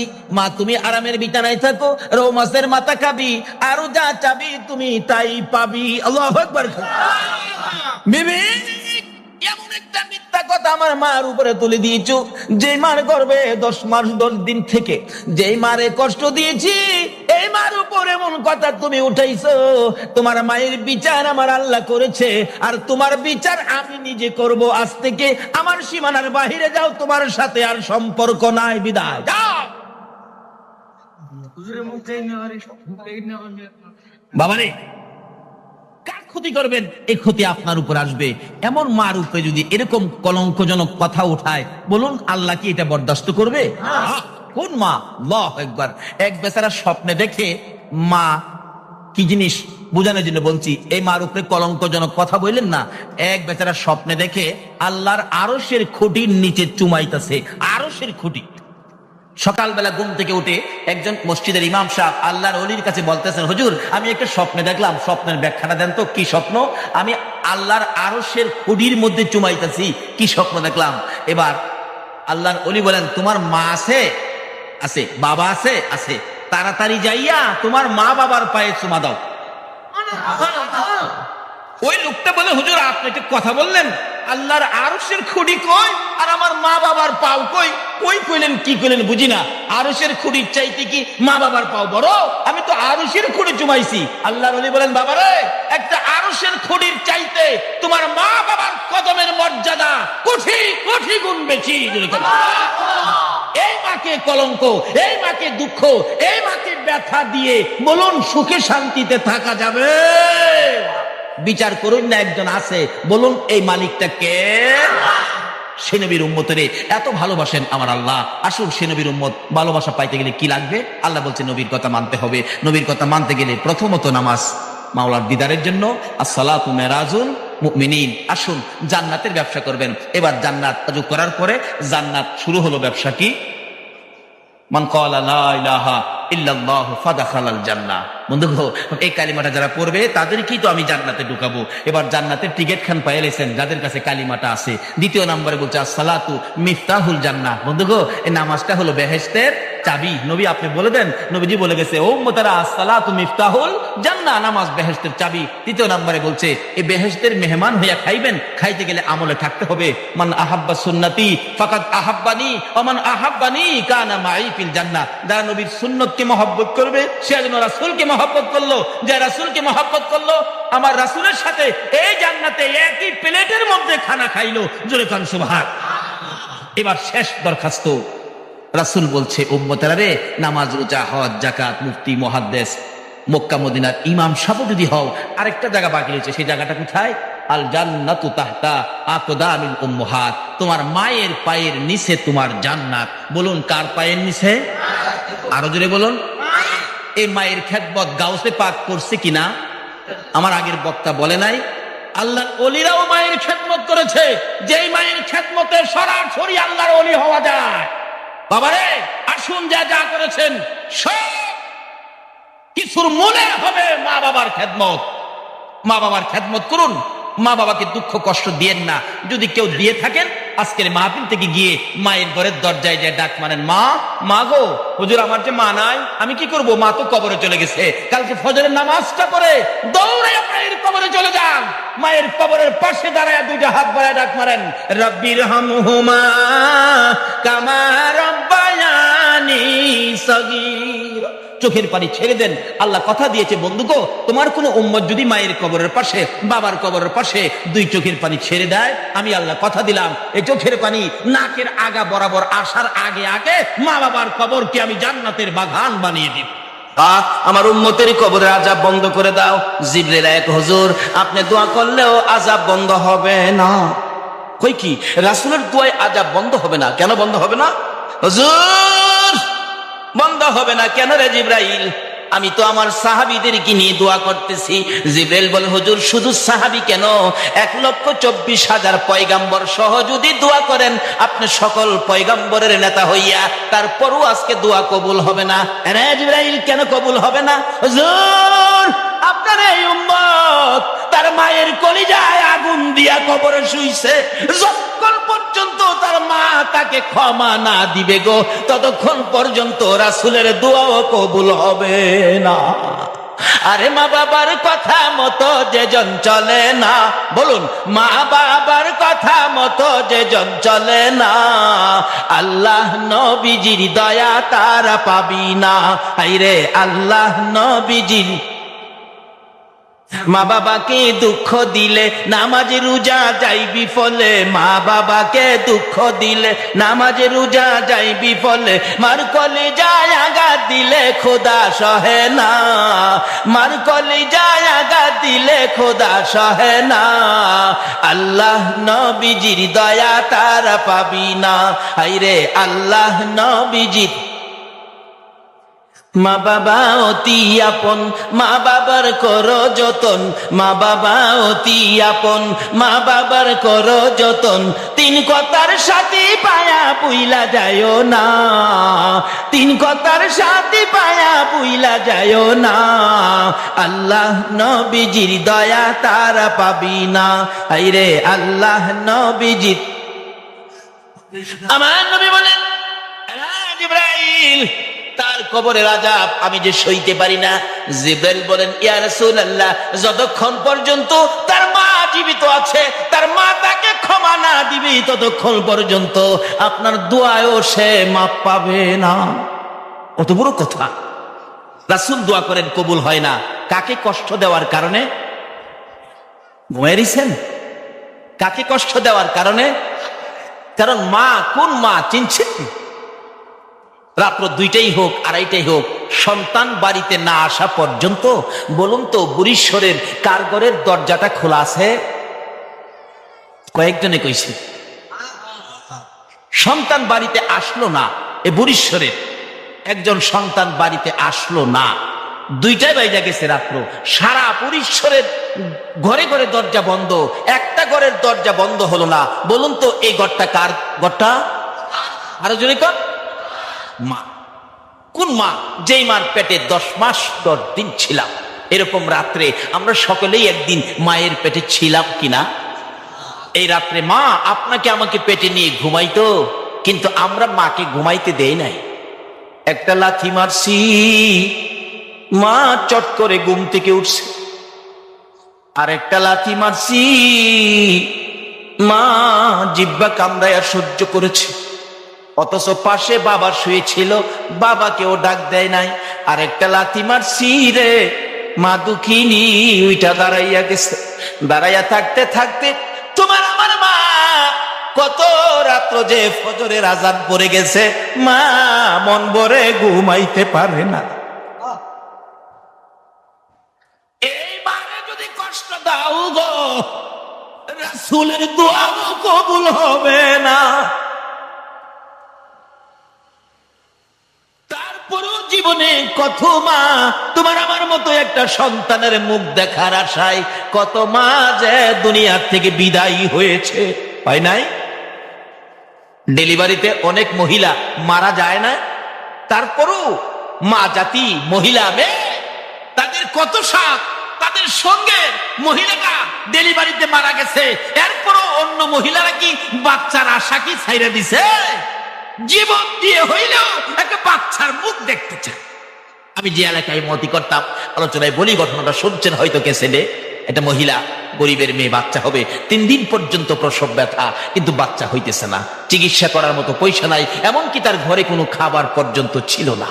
3 দিন পরে একবারে মৃত্যুর সাথে পাঞ্জা লড়ছে। ওই মেয়েটার মা মসজিদের দক্ষিণ পাশে গিয়ে আসরের নামাজের পরে সালাম ফিরানের সাথে সাথে 2টা হাত এভাবে বাড়ায় ডাকতেছে, ও আমার মহল্লাবাসী, ও আমার গ্রামবাসী, ও আমার সমাজের লোকেরা, আমার মেয়েটা মারা যাবে, আপনাদের কাছে আমার মেয়েটার জীবন ভিক্ষা চাই, আমাকে কিছু সাহায্য করেন, আমি আমার মেয়েটারে বাঁচাই। ডেলিভারিতে মেয়েটা মারা যাওয়ার পথে, কিন্তু কেউ সাহায্য দিল না, এমনকি একটা মুখের কথাও কেউ বলল না। মাগরিবের পরে সালাম ফিরাইয়া মোনাজাত করি নাই, বললাম আপনাদের সমাজের মহিলাটা এত বিপদে পড়ে তার মেয়েটা মারা যাবে, আপনাদের কাছে সাহায্যের হাত বাড়াইলো, অথচ আল্লাহ বলছে কোনো অসহায় ব্যক্তি এইভাবে হাত বাড়াইয়া বিপদে পড়ে আল্লাহর রাস্তায় হাত বাড়াইলে আল্লাহ বলছেন এই হাতের নিচে দিয়ে আমি আল্লাহর কুদরতি হাতটা বাড়াইয়া রাখি। এই হাতটা খালি দিলেন আমার আল্লাহর আরশ পর্যন্ত কাঁপতেছে। করলেন কি আপনি? একজন মুরব্বী কয় বাবারে কার জন্য কে রোজগার করে রাখছে, কষ্ট পাইলাম। বললাম ঠিক আছে আমি ইমাম সাহেব, আমি মহল্লায় বাইরুমু, দেখি কেউ নিয়ে আমার হাতে দেয়। এই মহিলাটার পক্ষ থেকে মাগরিবের পর থেকে এশারের আজানের আগ পর্যন্ত বাহির হলাম। আমার সাথে কেউ যাবেন? একজন হাই স্কুলের শিক্ষক, উনি এখনো বেঁচে আছেন। বললেন হুজুর আমি যাব। দুইজনে মিলে 750 টাকা 35 কেজি চাউল উঠাইলাম, উঠাইয়া পাঠাইলাম একটা ছাত্র দিয়ে তার বাড়িতে দিয়ে আসো, আর সকাল সকাল যেন হসপিটালে পাঠায়, সরকারি হসপিটালে চিকিৎসার জন্য টাকা যা লাগে আমি ইমাম সাহেব ব্যবস্থা করব। এবার পাঠানোর পর মেয়ের মা একটা বড় করে শ্বাস ফেলায় বললেন আল্লাহ আমার মেয়েটাকে বুঝি বাঁচাইতে পারবো। সকালবেলা হসপিটালে নিয়ে গেলেন। আমি মক্তব ছুটি দিয়ে হসপিটালে গেলাম, কারণ মক্তব ছুটি না দিয়া গেলে তো বুঝেন ওই ইমাম সাহেবের তো কইতে মুহ গালো লাগে না, মুহদা যায় তাই দেখবেন কইলে ইমাম সাহেবের বাবারে ইমাম সাহেব আলেম নাইবে নবী আলেমকে মুখে যা আসে তা বলবেন না। এই নাইবে নবী আলেমকে একটা কথা যদি আপনি কটু বলেন এই কথাটা আমার রাসূলের গায়ে যায় লাগবে। একজন নাইবে নবী আলেম রাস্তা দিয়ে হাইটা গেলে হাঁটার বরকতে 40 দিনের জন্য কবরের আযাব বন্ধ হয়ে যায়। বলে হুজুর নাইবে নবী আলেমরাও যে ভুল করলে তার বিচার হবে হাসরের দিন, কিন্তু আপনি বিচার করতে পারবেন না। নাইবে নবীর বিচার আল্লাহ করবে, আপনার আমার সামনে করবে না, নূরের পর্দা টানাবে। আলেমের বিচার যেহেতু তারা নাইবে নবী আলেম অন্যায় করলে বিচার হবে হাসরের দিন, সাধারণ মানুষের সামনে হবে না, নূরের পর্দা টানায়া পর্দার ভিতরে বিচার করবে। পর্দার ভিতরে কেউ যেমন না দেখে, পর্দার ভিতরে আর কি এর বিচার করবো? ওই আমার নবীর ওয়ারেস তারা কেড়ে অন্যায় করছিলেন, যা গিয়া সুবহানাল্লাহ। পর্দার ভিতরে নেওয়ার কারণে এটাই তো আমার মন কয় এই বিচার ওই করবো আর কি, কেন যেহেতু নাইবে নবী। কাজে আমরা সাধারণ মানুষ, তাদেরকে কটু কথা বলা উচিত হবে না, কারণ অনেকে না বুঝাও বলে ফেলে। এই জন্য মক্তব ছুটি দিয়ে গেলাম যাতে কেউ কিছু কইতে না পারে। যাই দেখি ডাক্তার সাহেব দাঁড়াইয়া রইছে, তার মেয়েটার মা বাবা দুইজন দাঁড়াইয়া রইছে, ডাক্তার সাহেবের সাথে কথা বলতেছে। জিজ্ঞে বললাম ডাক্তার সাহেব রুগীটার খবর কি? ডাক্তার বললেন হুজুর রুগী কি আপনার? আমি বললাম রুগী তো আমার না, কিন্তু আমি রুগীর পক্ষে। অবস্থা কি বলুন? ডাক্তার বলেন হুজুর রোগীটার অবস্থা একবারে শোচনীয়, কারণ লাস্ট মুহূর্তে নিয়ে আসছে, আরো আগে আসা দরকার ছিল, এখন রোগীটা বাঁচানো সম্ভব হবে না। আমি বললাম দেখেন মরে যাক আপত্তি নাই, কিন্তু চিকিৎসা করে দেন। চিকিৎসা ব্যতীত যদি মেয়েটা মরে যায় তা তার মা বাবার কলিজায় আজীবন একটা দুঃখ থাকবে, চিকিৎসার অভাবে আমার মেয়েটা মারা গেছে, চাই চিকিৎসা করেন যাতে দুঃখ না থাকে, টাকা যা লাগে আমি দেখবো। ডাক্তার বলেন তাহলে চিকিৎসা করে দেখতে পারি, দুইজন বাঁচাইতে পারবো না, একজন বাঁচাইতে পারি কিনা। বাচ্চাটা বাঁচাইতে গেলে মা মারা যাবে, মা মারা গেলে মা বাঁচাইতে গেলে বাচ্চা মারা যাবে। আপনারা এখন ডিসিশন দেন আমি কোনটা বাঁচাবো। আচ্ছা বলুন তো মেয়ের মা বাবা কার কথা বলবে? মেয়ের কথা, যেহেতু মেয়ে তাদের সন্তান। ডাক্তার সাহেব বাচ্চাটা মেরে ফেলুন, আমার মেয়েটাকে বাঁচাইয়া দেন। তখনও মেয়েটা জ্ঞান হারা ছিল। মা বাবা যখন বলেছে বাচ্চাটা মেরে ফেলুন, আমার মেয়েটাকে বাঁচাইয়া দেন, আল্লাহ সাক্ষী তখন দেখলাম ওই জ্ঞান হারা মেয়েটা দুইটা চোখ খুলছে, জর্জর করে পানি ছেড়ে দিয়েছে, ঠোঁট দুইটা নাড়াইয়া কথা বলতে চাচ্ছে, কথা বলতে পারতেছে না। ডাক্তার বলেন মেয়েটা যেন কি বলবেন শুনি, মুখের কাছে কানটা নিলে ডাকতেছে ডাক্তার রে এ সন্তান মারবি, মারিস না, 10 মাস 10টা দিন কষ্ট করেছি। ডাক্তার প্রসব ব্যথার যন্ত্রণায় যদি তোমার মা তোমাকে মেরে ফেলতো তুমি কি ডাক্তার হতে পারতা? ডাক্তার নিজেও ছিলেন মা ভক্ত মানুষ, না তা তো পারতাম না। ডাক্তার গো কত কষ্ট করেছি, জীবনে কত রাত্র না ঘুমাইয়া কাটাইছি।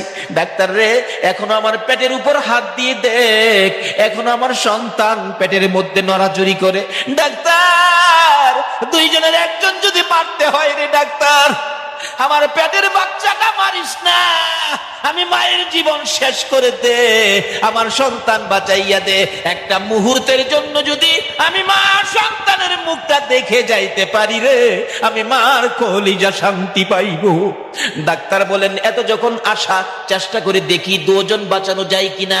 আমার জানা ঘটনা বলছি, চিকিৎসা শুরু হলো, একটু পরে শোনা যায় রুমের ভিতরে ওয়া ওয়া বলে কান্দে।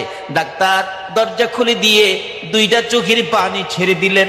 কে আছেন আপনারা? ছেলে হয়েছে, ছেলের অবস্থা ভালো, কিন্তু ছেলের মা বাঁচবে না। ওই মহিলার মা বাবা রুমের ভেতরে যায় না, মেয়ে মারা যাবে, আর কি করব, বাহিরে দাঁড়াইয়া কাঁদতেছে। আমি চট করে ভিতরে ঢুকলাম, যাইয়া দেখি বাচ্চাটা জমিনে পড়ে হাত পাও নাড়াইয়া ওয়া ওয়া করে কান্দে। মা দুঃখিনী বাচ্চাটার দিকে দুইটা চোখ বড় বড় কইরা তাকাইয়া রইছে, নড়তে পারে না, ধরতেও পারে না। অনেকক্ষণ পরে মা যখন রুমের ভিতরে ঢুকছে, মাকে ইশারা দিয়ে বুঝাইতে চাইতেছে, মা গো, জীবন দিয়ে যেই সন্তানের মুখ দেখতে চাইলাম, সন্তানের মুখ দেখেছি, আমার সন্তান জমিনে পড়ে কান্দে, তোমরা একটু কোলে নাও না। কিন্তু ইশারা বুঝাইতে চায়, তারা তো বুঝতে চায় না। অবশেষে দুইটা হাত নাড়াচুরি করে বুঝাইতেছে, মা, যেই সন্তানের জন্য জীবন দিতে যাচ্ছি গো, আমার সন্তানটা কিছুক্ষণের জন্য দাও নাই আমার বুকে উঠাইয়া। এই সারাটাও বুঝতে চাইতেছে না, বুঝতে পারতেছে না। অবশেষে দেখলাম দুঃখিনী মা নিজেই দুইটা হাত বাচ্চার দিকে বাড়াইতে চাইতেছে, শক্তি কুলায় না, ধাক্কা দেয় একটু বাড়ে, আর একটু ধাক্কা দেয়, আর একটু সামনে বাড়ে। এইভাবে হাত দুইটা বাড়াইতে বাড়াইতে বাচ্চাটার কাছাকাছি চলে গেছে। আর একটু যদি বাড়তো, বাচ্চার গায়ে লাগতো, মা কলিজা শান্তি পাইতো। বাচ্চাটার কাছাকাছি হাতটা পড়ে আছে, মা দরদি বাচ্চার দিকে তাকাই আছে। এইভাবে তাকাইয়া থাকতে থাকতে রে মা দরদি বিদায় হইয়া যায়। আমার নবী বলেছে, উম্মতরা রে, এই মারে যারা কষ্ট দিবি রে, আমি নবীর শাফায়াত নসিব হবে না। বাবারা, কবরে যাবেন, এই মার সাথে ব্যবহার কি করেছেন এটা আগে পরিষ্কার করেন। রাসূল বলেন, আমি তো ডাকতেছি জিবরাইল, এই আযাব আমি উপস্থিত থাকতে আমি সহ্য করব কিভাবে? জিবরাইল বল, হুজুর, তার মার কাছে ক্ষমা না পাওয়া পর্যন্ত আল্লাহ তাকে মাফ দিবে না, আপনি রাসূলের দোয়াও কবুল হবে না। রাসূল বলেন, তার মা কোথায়? ঠিকানা দিলে যে ডাকতেছে, মা, আপনার ছেলেটা মারা গেছে? জি হুজুর, মারা গেছে। আপনার ছেলের কবরে তো আযাব চলছে। মা বলেন, হুজুর, আযাব হইতাছে? আল্লাহ আরো আযাব দেন। হ্যাঁ, আমারে পুইরা দিচ্ছে। মারে কষ্ট দেওয়ার মানুষ আছে না বাংলাদেশে? হ্যাঁ, আমারে পুইরা দিচ্ছে হুজুর। রাসূল বলেন, মাকে তো না দেখাইলে মা মায়া হবে না। রাসূল বলতেছেন, মা, আপনি একটু আসেন, আপনার ছেলের অবস্থা দেখা যান। কবরের পাশে দাঁড় করাই রাসূল বললেন, প্রভু গো, তার মাকে কবরের আযাব দেখার শক্তি দাও। বলুন, এই নবীর কথায় দিবে কিনা? বলতে দেরি, শক্তি দিতে দেরি নাই। মা দেখে কবরের ভিতরে আযাব, মাথার থেকে চামড়াটা সিলাইয়া একটা টানে পাও পর্যন্ত নিয়ে যায়। আর ওই সিলানো শরীরের মধ্যে দাও দাও করে আগুন। ছেলেটা মা মা কইয়া চিৎকার মারে। মারে চিনেন না? বিপদে আপদে পড়লে বলুন অটোমেটিক মুখ দিয়া কার কথা আসে? পায়ে ব্যথা পাইয়া পায়ের নুকটা একবারে সিটা পড়ে গেছে, বলুন পায়ে হাত দিয়া কি বলে কাঁদতেছে বাচ্চাটা? মা, মাগো মা। পেট ব্যথায় অস্থির, শ্বশুর বাড়ির খাইয়া এমন খাওয়া খাইছে, ব্যথা উঠছে পেটে, বলুন কি বলে কাঁদতেছে জামাই? মা, মাগো। শাশুড়ি কই, বেটা, আমার বাড়ির খাইয়ে তোর মারে ডেকে কাঁদতোস? আমার আল্লাহ কই, তোর বাড়ির খাইনি কি বো, ব্যথাই বেদনায় মার কথাই আসবে, জুতা দাবাই রে ও তোর কথা।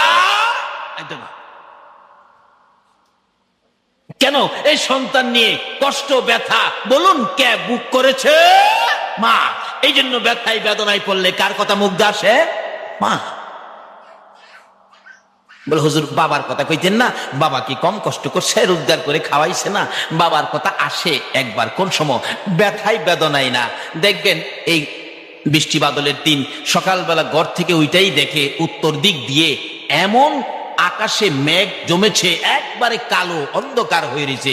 ঘুম থেকে ওইটা এই কালো হাঁসটা দেখা বলুন তো কি বলতেছে? বাবা রে বাবা, দিনের হাঁস দেখলে বাবার কথাই গিয়ে, কিন্তু ব্যথাই বেদনায় বাবার কথা। বলুন কার কথাই? মা। রাসূল বলতেছেন, আল্লাহ তার কবরের আযাবটা দেখার শক্তি দাও। মা দেখতেছে ছেলেটার সমস্ত শরীরের চামড়া নাই, জাহান্নামের আগুন দাউ ধাউ করে জ্বলতেছে। মাগো মাগো মাগো কইয়া কাঁদতেছে।